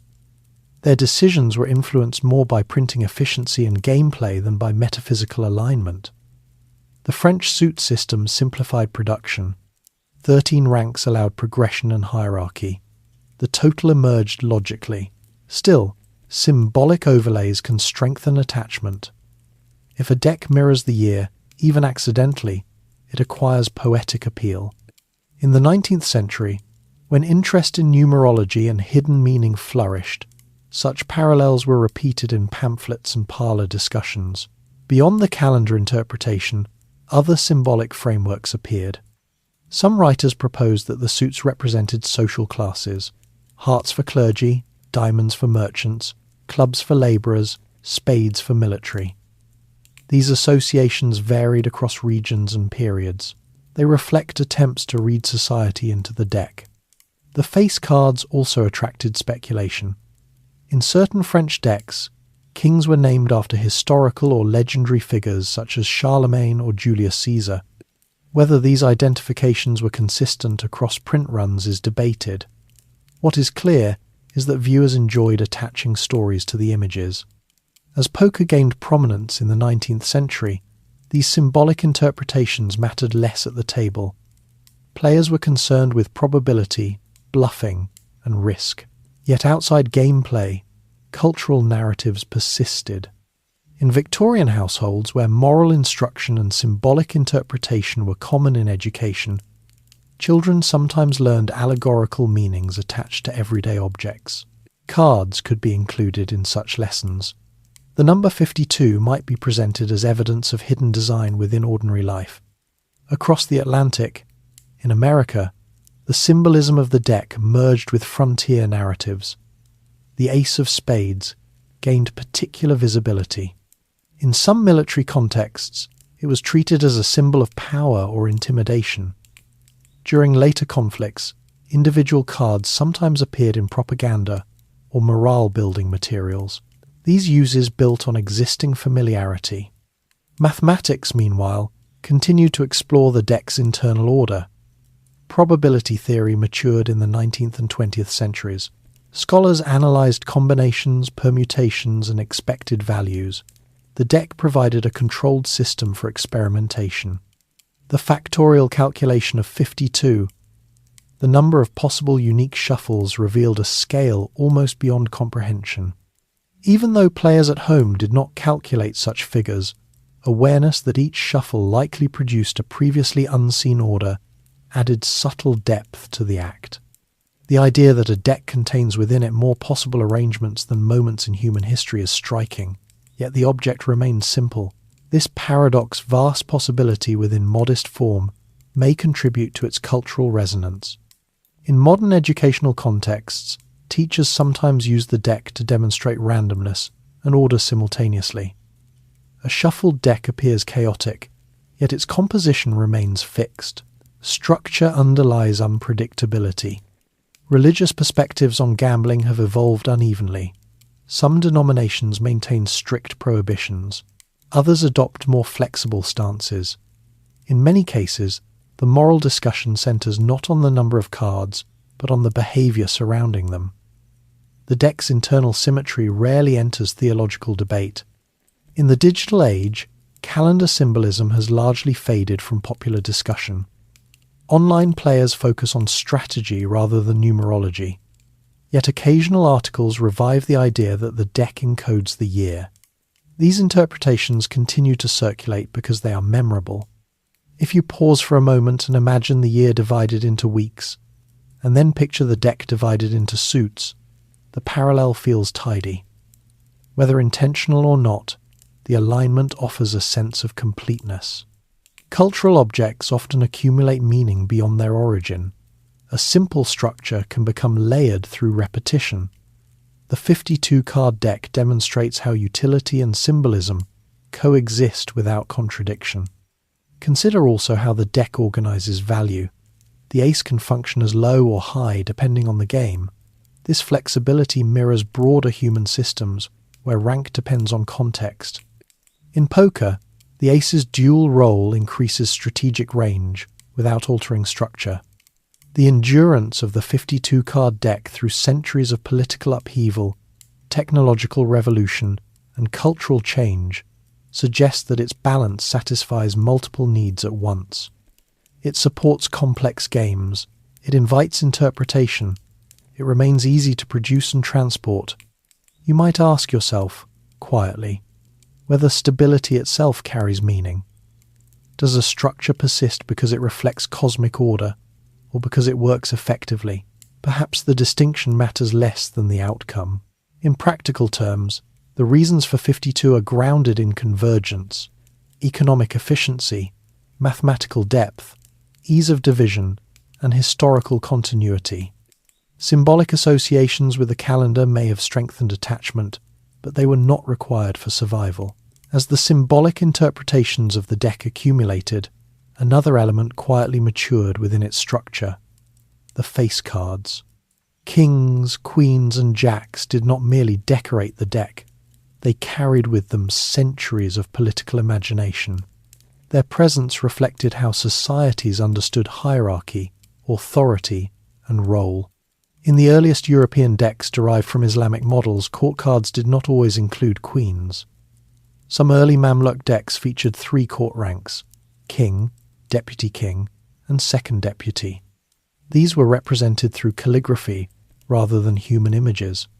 When European artisans adapted the deck, they gradually introduced figurative representations and modified ranks to reflect familiar structures. By the late medieval period, the standard 3 court cards per suit, king, queen, and jack, were common in many regions. The king's role was straightforward. Europe was dominated by monarchies. The king card typically depicted a crowned ruler holding a sword, orb, or scepter. His clothing mirrored contemporary royal fashion. Fur-lined cloaks, ornate armour, and symbolic regalia emphasized authority. The queen's inclusion is more complex. In some early decks, her role was less prominent or absent. Over time, particularly in French patterns, the queen became a stable feature.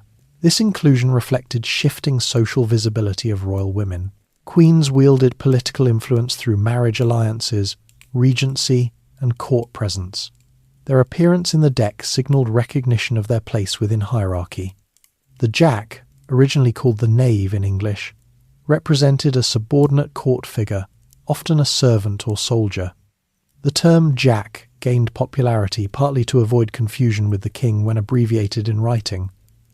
The jack's depiction often included weapons or symbolic gestures indicating service or readiness. These 3 court ranks created a miniature social ladder within each suit. Their hierarchy was clear: king above queen above jack. This structure mirrored broader social systems in which authority descended through defined levels. French card makers sometimes assigned legendary names to kings in printed decks. One pattern labelled the King of Spades as David, referencing the biblical king, the King of Hearts as Charlemagne, the King of Diamonds as Julius Caesar, and the King of Clubs as Alexander. Whether these identifications were universally recognized or varied by printer is uncertain. What matters is that players could imagine historical figures embodied in familiar cards. This blending of legend and leisure reflects a broader cultural practice. Objects used in daily life often carried echoes of historical memory. Even if players did not consciously consider these names during gameplay, the association existed within printed tradition. Clothing styles depicted on face cards evolved gradually with fashion trends. Renaissance attire gave way to Baroque ornamentation, then to simplified forms in mass production. Yet the essential posture profile, or mirrored double-headed image, remained consistent. The introduction of double-headed court cards in the 19th century represented a significant design innovation. Earlier decks required players to rotate cards to view the figure upright. This movement could reveal hand strength unintentionally. Double-headed designs solved this problem elegantly. Each card displayed mirrored imagery so that orientation did not matter. This adjustment highlights how poker's rise influenced design. Games requiring secrecy encouraged visual modifications that preserved discretion. Indices, small numbers, and suit symbols in the corners were added later to allow players to fan cards while keeping values visible. Again, the 52 card structure remained unchanged, only usability improved. Culturally, face cards invited interpretation beyond gameplay. The king symbolized authority and command. The queen suggested influence and refinement. The jack embodied youth or subordinate service. These archetypes resonated in storytelling and literature. In American frontier settings, the face cards sometimes took on reputations reflecting local attitudes. The King of Hearts, for example, is sometimes nicknamed the Suicide King because of the sword appearing behind his head in certain designs. This detail likely arose from artistic evolution rather than narrative intent, yet players attached stories to it. The ace, though not a face card, also gained prominence. In some games it ranked low, in others high. In poker, its flexibility enhanced strategy. The ace of spades, in particular, acquired visual distinction due to historical tax stamps placed upon it in Britain. Manufacturers later elaborated its design as branding space. Political climates influenced how face cards were perceived. During revolutionary periods, images of monarchy could carry symbolic weight. In France, after the Revolution, some decks experimented with replacing kings and queens with allegorical figures, such as liberty or justice. Yet the traditional court structure returned because it was familiar and functional. This episode demonstrates again how resilience often favours established patterns. Even when political systems changed, the deck's internal hierarchy proved adaptable enough to survive symbolic alteration attempts. As poker expanded internationally, face cards crossed cultural boundaries. In countries without monarchic tradition, the king and queen remained recognizable symbols of rank. Their meaning was abstracted from specific political allegiance. In the 20th century, graphic design modernized card imagery. Cleaner lines, standardized colors, and consistent proportions became common, yet the basic identities of king, queen, and jack remained intact. Psychologically, face cards carry weight in gameplay. Holding a king or queen feels different from holding a low-numbered card. The human image reinforces perceived strength. This perception influences decision-making, even when probabilities remain constant. Educational psychologists have observed that visual cues affect memory and attention. The distinct appearance of face cards aids recall during play. This cognitive advantage may contribute subtly to their enduring presence. In casinos, dealers are trained to recognize card values quickly. The standardized imagery across decks reduces confusion. International tournaments rely on consistent recognition across languages. The King of Hearts is visually distinct regardless of native tongue. Modern designers occasionally produce thematic decks with alternative artwork, historical figures, fictional characters, abstract motifs. Yet for competitive poker, traditional designs dominate. Familiarity reduces distraction. It is interesting to consider that while political authority has transformed radically since the medieval period, the deck still organizes hierarchy through monarchy imagery. The persistence suggests that symbolic language can outlast its original context. If you hold a king card today, it does not imply endorsement of monarchy. It signals rank within a structured system. That abstraction allows continuity across cultures and centuries. The face cards illustrate how everyday objects preserve echoes of historical worldview. The social hierarchies of medieval Europe are embedded quietly in modern poker tables, yet the object functions seamlessly within contemporary democratic societies. Perhaps this reveals something about how cultural artifacts adapt. They shed specific political meaning while retaining structural utility. The king becomes a rank rather than a ruler.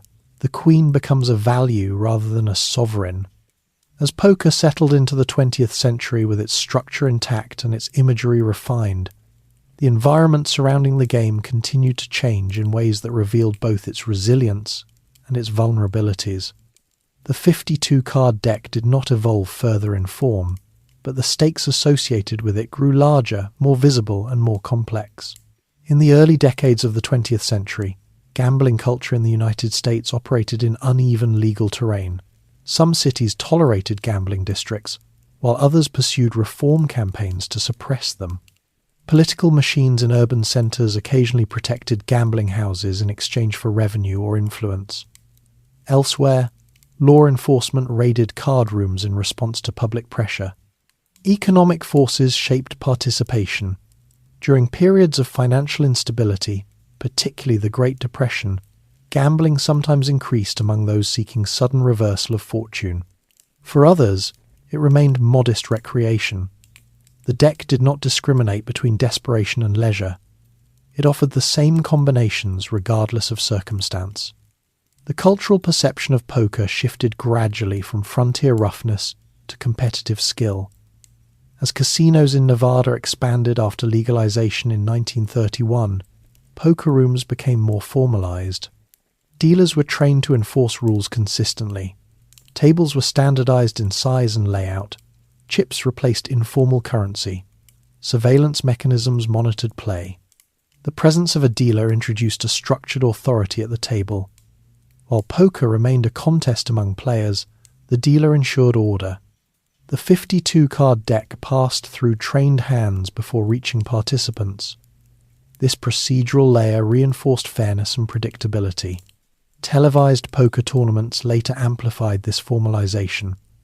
The World Series of Poker, established in 1970, provided a centralized stage. Participants competed under fixed rules.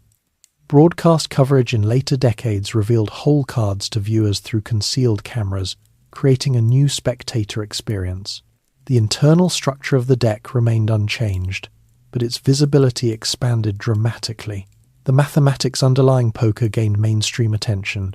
Books and instructional materials analyzed probabilities, betting patterns, and psychological tactics. Players studied hand distributions rooted in the fixed 52-card composition. The deck's predictability enabled rigorous strategy development.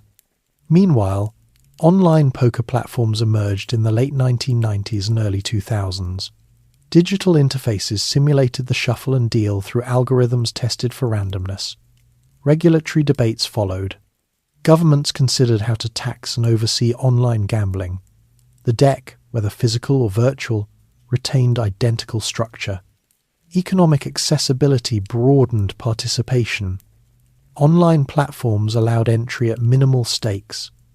International tournaments offered multi-million-dollar prizes. This contrast created new social dynamics. Amateurs could compete alongside professionals. The democratization of access relied entirely on the universality of the 52-card system. At the same time, concerns about addiction and financial harm intensified. Public health discussions highlighted the psychological impact of gambling. Support organizations formed to address compulsive behavior.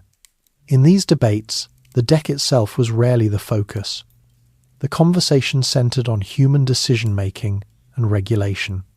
Cultural representation of poker in film and literature evolved as well. Characters were portrayed as strategic thinkers rather than solely risk-seekers. Bluffing became emblematic of calculated confidence. These narratives reinforced the perception of poker as both game of skill and test of composure. In domestic spaces, informal poker nights remained common. Families and friends gathered around tables in kitchens or basements. Snacks replaced saloon fare. Conversation accompanied betting. The structure of the deck provided continuity across settings. Internationally, poker integrated into established casino cultures in Europe and Asia. Monte Carlo hosted high-profile events. Macau incorporated poker into its broader gaming industry. Cultural attitudes toward gambling varied, yet the deck's structure bridged linguistic and regional differences. Educational institutions sometimes incorporated poker concepts into courses on game theory and behavioral economics. The fixed distribution of cards offered a clear model for strategic interaction. Students examined equilibrium strategies grounded in the mathematics of the 52-card deck. Technological innovation continued refining physical decks. Casinos adopted RFID-enabled cards to track play and prevent fraud. Yet even with embedded technology, the count and suits remained unchanged. Innovation focused on monitoring, not restructuring. Security concerns prompted development of shuffling machines capable of randomizing decks rapidly between hands. These devices reduced downtime and minimized manipulation. Again, the machine served the deck rather than replacing it. The rise of televised and online poker created celebrity players. Public recognition of individuals elevated the game's status. Sponsorship deals and media coverage expanded its reach. Through all of this, the deck's composition remained constant. Economic disparity persisted at high-stakes tables. Wealthy investors and professional gamblers competed for significant sums. At lower-stakes games, players risked modest amounts. The deck accommodated both scales seamlessly. Cultural symbolism continued to attach to certain cards. The ace of spades retained mystique. The royal flush remained the ultimate expression of rarity. These meanings were sustained by the mathematical structure of 52 cards. Global events occasionally influenced poker participation. Economic downturns altered discretionary spending. Regulatory shifts closed or reopened markets. Yet, whenever conditions stabilized, the game resumed without structural change. The resilience of the 52-card deck lies partly in its neutrality. It does not favor specific outcomes. It provides a balanced field upon which human behavior unfolds. Strategy, psychology, and chance intersect within its fixed parameters. If you imagine a table in a quiet room tonight, perhaps in a suburban home, perhaps in a bustling casino, the deck placed upon it is fundamentally the same as one used centuries ago in Europe. The images have been modernized, the paper improved, the context altered, yet the internal architecture remains. As poker moved confidently through the 20th century and into the 21st, the 52-card deck continued to travel in ways that would have surprised the artisans who first printed its ancestors. It no longer relied solely on caravans or riverboats. It crossed oceans in cargo containers, appeared in airport gift shops, and existed as lines of code inside distant servers. Globalization intensified after the Second World War. International travel increased. Commercial aviation reduced distances between continents. Soldiers stationed abroad carried card habits home. Business professionals traveled between financial centers. The deck moved with them, unobtrusive and adaptable. In Europe, long-established gambling traditions integrated poker gradually into casino offerings. Countries such as France, the United Kingdom, and Germany had regulated gaming houses long before poker's global surge. The 52-card deck fits seamlessly alongside games like blackjack and baccarat, which also relied on its structure. In Asia, gambling cultures predated European influence by centuries. Tile-based games, domino systems, and regionally specific card forms flourished independently. When American-style poker entered these markets, it did not replace local traditions but coexisted with them. The international structure of 4 suits and 13 ranks became part of a broader gaming landscape. Economic liberalization in parts of Asia during the late 20th century opened new venues. Macau expanded dramatically as a global gambling hub. While baccarat dominated its casino floors, poker tournaments gained presence. The deck, visually Western in origin, nonetheless found acceptance because its internal logic was straightforward. In Latin America, poker entered both informal home settings and organized casino circuits. Migration patterns between the Americas reinforced shared gaming culture. The 52-card deck, standardized in manufacturing and design, required no modification for linguistic translation. The symbols transcended language barriers. Technological change accelerated this integration. Online poker platforms allowed players from different countries to compete instantly. Digital interfaces displayed the familiar suits and ranks. Currency conversions occurred invisibly in the background. The deck remained visually constant even as players' locations varied. Regulatory frameworks evolved unevenly. Some governments embraced online gambling as taxable industry. Others restricted or banned it due to social concerns. Enforcement varied by jurisdiction. Through these policy shifts, the 52-card deck remained structurally untouched. Cultural narratives about poker diversified. In some societies, the game symbolized strategic intelligence. In others, it remained associated with risk-taking. Media representation influenced perception. Films and televised tournaments portrayed disciplined professionals calculating odds calmly. The mathematical foundation of the deck supported this portrayal. Educational institutions around the world incorporated poker into discussions of game theory. Economists examined equilibrium strategies based on fixed hand distributions. Psychologists studied bluffing as social interaction under uncertainty. Again, the deck's consistent structure made cross-cultural research possible. The manufacturing industry supporting physical cards expanded internationally.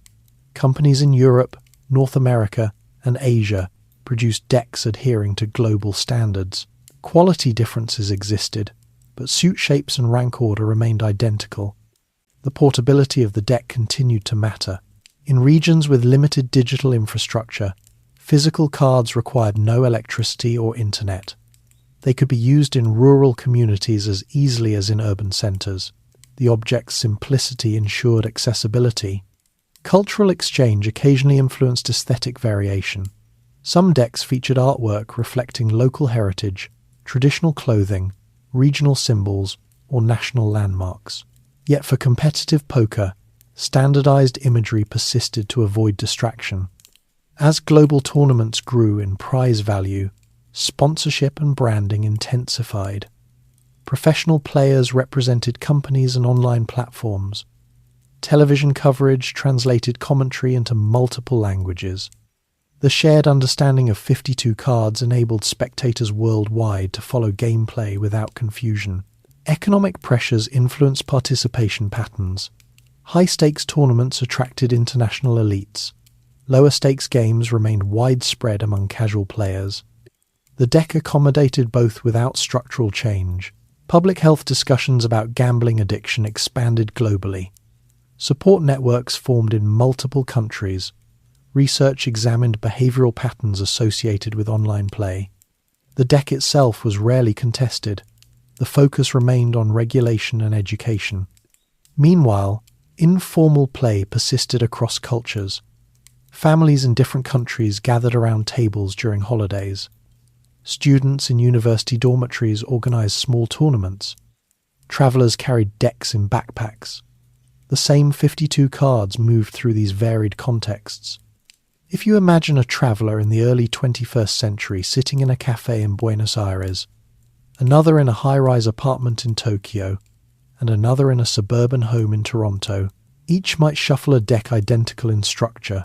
The physical surroundings differ: architecture, language, cuisine, but the internal order of the deck remains constant. The persistence of this structure across continents underscores how durable design transcends cultural variation. The four suits require no translation. Their shapes are recognized visually.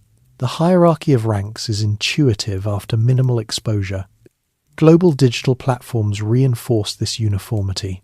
Software updates altered graphics and interface design, yet the underlying count of 52 cards did not shift. Players logging in from different time zones engaged with the same structure. Cultural symbolism attached to certain cards continued evolving. The Ace of Spades, for instance, retained associations in various subcultures, yet such meanings did not alter gameplay. The interplay between chance and skill in poker gained broader recognition internationally. Professional circuits developed ranking systems. Players from diverse backgrounds studied probability and psychology. The deck's stable configuration made training transferable across borders. As global communication accelerated, historical curiosity about the deck's origins resurfaced periodically. Articles revisited questions about why there are 52 cards. Symbolic interpretations with calendar parallels circulated online. Scholarly research clarified the gradual evolution from regional variations to standardized format. As the global reach of poker expanded and the 52-card deck became nearly universal, the game itself entered a new phase, one defined less by geography and more by information. In earlier centuries, poker knowledge traveled by word of mouth through saloons, private clubs, and printed rulebooks. By the late 20th and early 21st centuries, information circulated instantly. This transformation altered how players approached the deck, but not the deck itself. In the 1970s and 1980s, competitive poker remained a specialized pursuit. Major tournaments existed, yet participation was limited primarily to professional gamblers and serious enthusiasts. Strategy was discussed in books and among small circles. The mathematics of hand probabilities, though available, was not widely applied by casual players. As televised tournaments gained momentum in the late 1990s and early 2000s, poker entered living rooms. The introduction of the whole card camera, which allowed viewers to see hidden cards during broadcasts, transformed spectatorship. For the first time, audiences could compare a player's decisions with actual hand strength. The 52-card structure made this comparison meaningful and consistent across episodes. The global audience learned quickly. Commentators explained odds. They described why a flush draw had a certain probability of completing. They outlined the ranking of hands: royal flush at the top, high card at the bottom. Because the deck structure was fixed, these explanations did not require adjustment across tournaments. Online poker platforms accelerated this educational process. Players could participate in thousands of hands from home. Software tracked statistics, recorded histories, and calculated probabilities in real time. Training materials multiplied. Forums analyzed specific hands in detail. The availability of data reshaped strategy. Players studied expected value, positional advantage, and optimal betting ranges. Mathematical models relied entirely on the unchanging distribution of 52 cards. The deck became a laboratory for applied probability. This era also blurred geographic boundaries. A player in Brazil could compete against one in Sweden or South Korea within seconds. Language differences mattered less, because card symbols were universal. Hearts, diamonds, clubs, and spades communicated visually. Economic accessibility widened the player base. Online platforms allowed low entry stakes.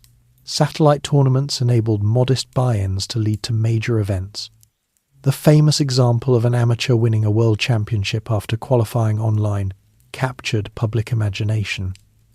It reinforced the idea that the deck's structure offered opportunity to anyone willing to learn.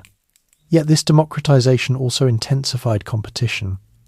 As information spread, the average skill level increased. Casual intuition gave way to calculated decision-making. The deck's mathematical depth supported this evolution without alteration. Governments worldwide responded differently to online gambling's growth. Some embraced regulation and taxation. Others imposed restrictions. Legal debates focused on consumer protection and revenue rather than on structural aspects of the game. The 52-card deck remained neutral. In physical casinos, live poker continued alongside digital play. Tournament circuits expanded internationally. Professional players traveled between continents. Standardized decks ensured uniformity at every table. The physical qualities of cards also evolved subtly during this period. Manufacturers improved coatings to resist humidity in tropical climates. Casino decks were often replaced after limited use to maintain fairness. Security markings and RFID technology tracked play discreetly. Despite technological sophistication, home games retained their informal character. Friends gathered around dining tables with snacks and conversation. The deck's structure required no explanation. Even newcomers learned quickly through repetition. Cultural representation of poker diversified. Films portrayed analytical professionals rather than reckless gamblers. Documentaries examined psychological resilience at the table. Media narratives emphasized preparation and discipline. Academic interest continued expanding.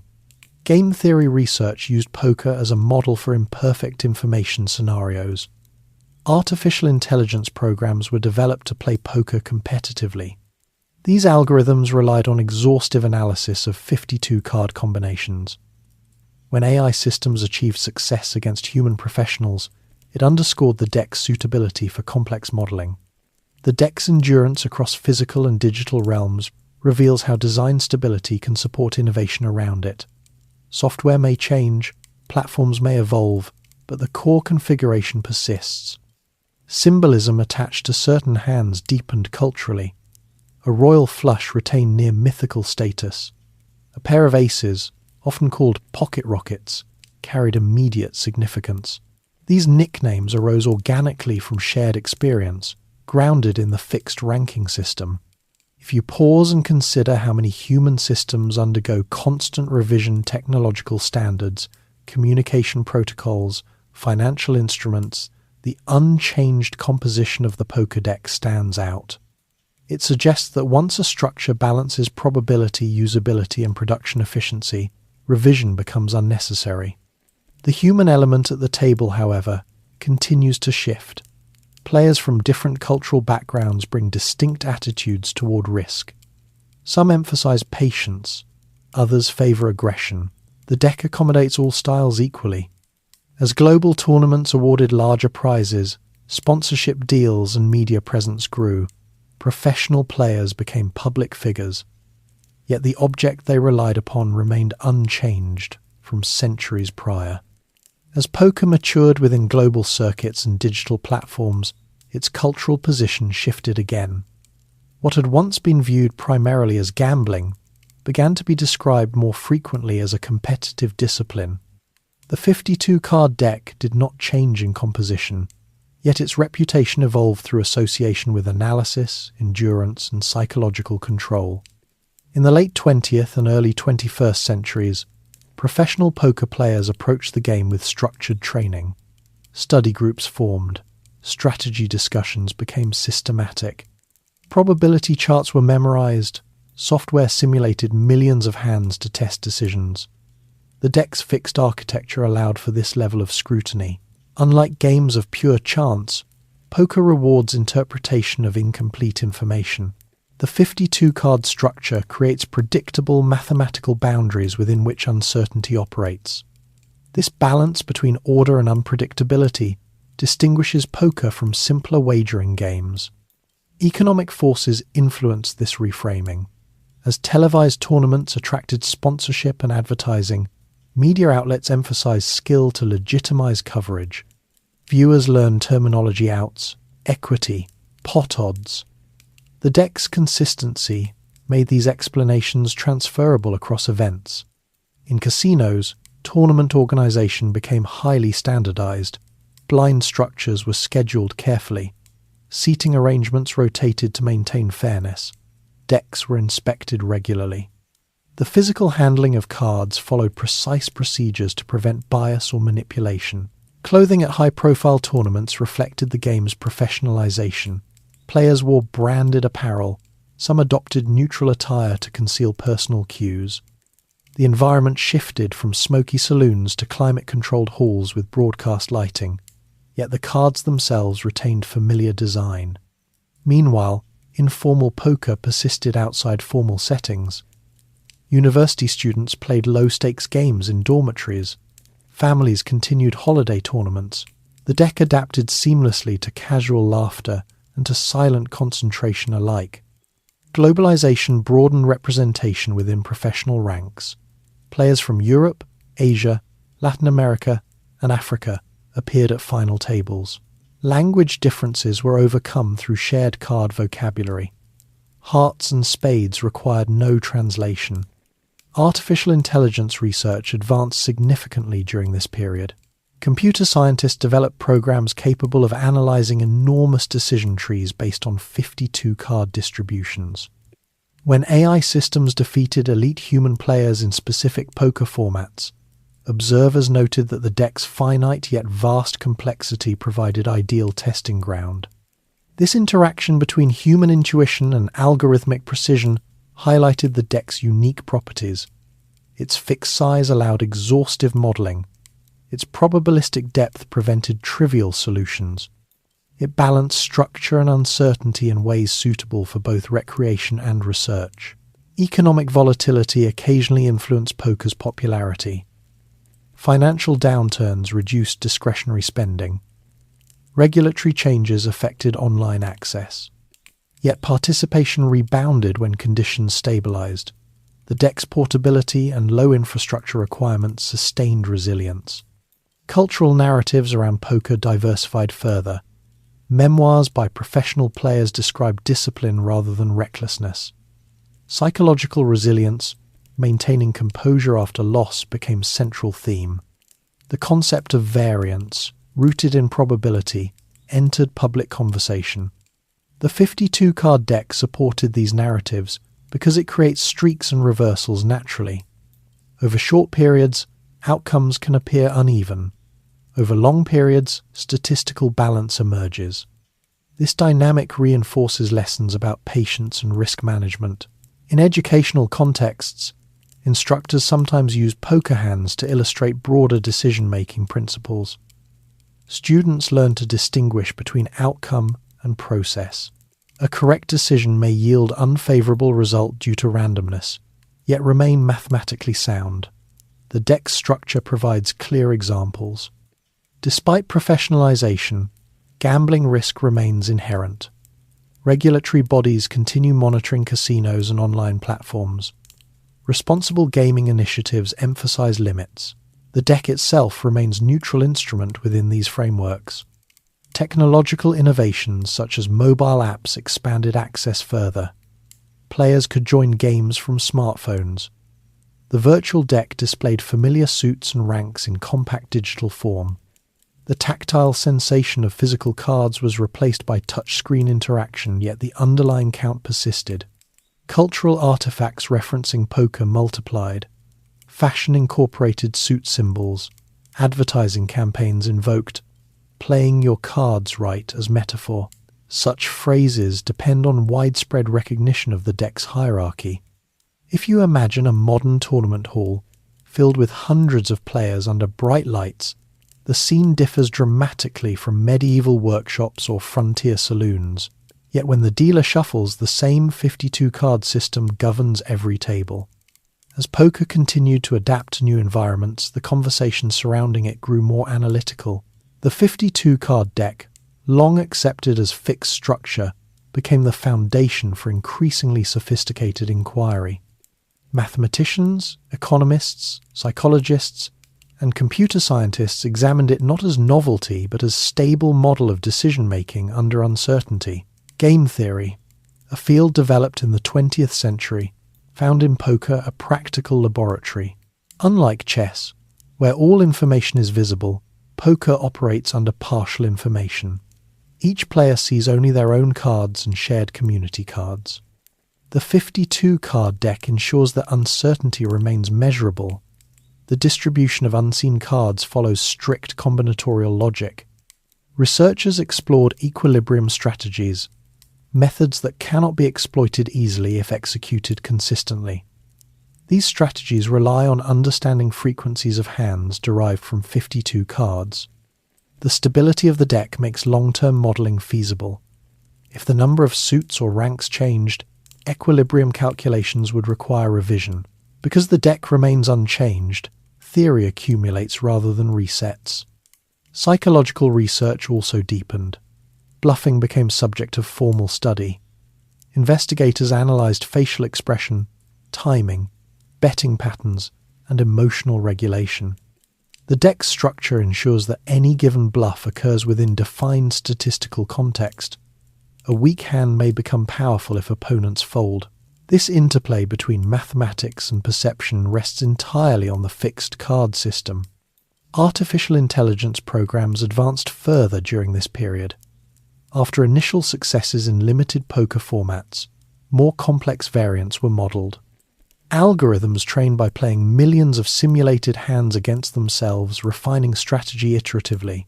The finite but vast space of 52-card permutations allowed machines to approach optimal play. Observers sometimes asked whether such developments diminished the human element. Yet even with advanced modelling, live play still depends on interpretation of behaviour. The deck provides structure. Humans supply variation. In economic analysis, poker became metaphor for markets. Investors weigh incomplete information, assess risk, and respond to competitors' behaviour. The fixed deck mirrors constraints within which decision-makers operate. Probabilities are known, outcomes remain uncertain. Educational institutions incorporated poker-based simulations into curricula. Students learn to separate variance from poor decision-making. The concept that a correct strategy can yield short-term loss became clearer when illustrated through card examples. Technological infrastructure supporting poker grew more refined. Online platforms implemented security measures to detect collusion or automated play. Data analysis monitored irregular patterns. The deck's structure allowed statistical benchmarks to be established reliably. Culturally, poker retained dual identity. In some households, it remained casual entertainment. In professional circuits, it demanded intense preparation. Media coverage sometimes emphasized discipline and resilience rather than spectacle. Economic cycles influenced participation patterns. During prosperity, high-stakes events expanded. During downturns, online low-stakes play increased. The deck accommodated all scales. International competition reinforced standardization. Tournament rulebooks specified deck composition precisely. Even minor design variations were scrutinized to prevent advantage. Uniformity across continents ensured fairness. The symbolic meaning of the deck persisted quietly. The royal flush still represented peak rarity. The ace retained flexible status. Yet in analytical contexts, symbolism gave way to probability tables and solver outputs.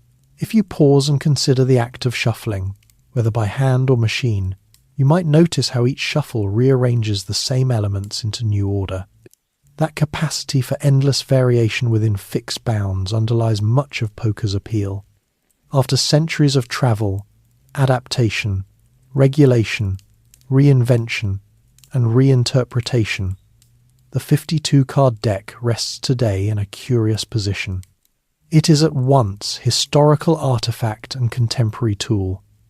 It belongs equally to medieval workshops, frontier riverboats, casino floors, family kitchens, and digital screens. Yet through all those transitions, its structure has not required revision. 4 suits remain, 13 ranks per suit remain, 52 cards form the complete set. When we look back across the long arc of its development, there is no single inventor who declared this number final. There was no council that designed it as cosmic model. Instead, the structure emerged gradually through trade routes, printing economies, gameplay refinement, and habit. Once established, it proved sufficient. The political climate surrounding the deck changed dramatically. Monarchies rose and fell, democracies formed, revolutions restructured nations. Yet kings and queens remained printed on card faces, detached from actual political authority and preserved as symbolic ranks. Social tensions shaped how the deck was received. Religious leaders warned against excess. Governments taxed production. Reformers criticized gambling culture. Still, the deck survived, not because it resisted regulation, but because it could function in moderation as well as in excess. Economic pressures influenced its spread.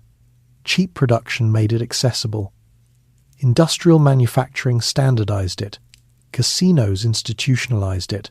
Online platforms digitized it. At each stage, the 52-card format fit existing needs without demanding change. Cultural values layered meaning upon it. Some saw symbolism in the calendar alignment of 52 weeks.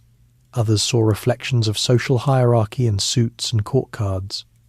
Many saw only practical gaming tool. The deck accommodated all interpretations without contradiction. Mathematics illuminated its depth. Combinatorics revealed millions of possible hands. Probability theory used it as example of randomness within structure. Artificial intelligence mastered strategies grounded in its fixed composition. The same arrangement that once entertained merchants and soldiers now supports academic inquiry and computational modelling. Daily life continues to absorb it quietly. In homes, cards are shuffled across dining tables. In casinos, they are fanned beneath bright lights. On screens, they appear in digital form. The tactile sensation may differ, but the internal count remains steady. If you imagine holding a deck now, it feels ordinary. That ordinariness is itself the result of centuries of confirmation. The deck has proven balanced enough to endure without modification. You might wonder, in a quiet moment, whether such stability is accidental or inevitable. Could another number have served equally well? Possibly. But history selected this one through use rather than decree. Once embedded in habit, it became self-sustaining. The story of poker cards is therefore not dramatic in the way of wars or revolutions. It is steady. It demonstrates how design, shaped by practicality, can persist longer than political systems. It reveals how objects woven into daily life often escape notice, precisely because they function effectively. History cannot change, but our understanding of it can. When you next shuffle a deck, whether in a friendly game or alone, simply turning cards over one by one, you participate in a lineage extending back through centuries of ordinary evenings and measured risks. The number 52 does not announce itself. It does not demand reverence. It simply remains. And perhaps that is enough. In the end, what remains is not a verdict, but a question. The room grows quieter now. The table is cleared. The cards rest in a neat stack. The light softens. There is no need to calculate probabilities or recall historical details. The story has unfolded gently, as steady as the shuffle of cards through patient hands. You may picture the deck resting in its box, edges aligned, waiting for another time. The world beyond it continues to change, technology advancing, cultures shifting, new conversations forming. Yet that small structure endures quietly. Let your thoughts settle like cards returning to order after a game. The centuries of travel, printing presses, riverboats, casinos, and digital screens fade into stillness. There is nothing left to decide, nothing left to prove, only the soft awareness that something so simple could carry so much history without altering its shape. And as the evening grows calm, you may allow that steadiness to follow you into rest.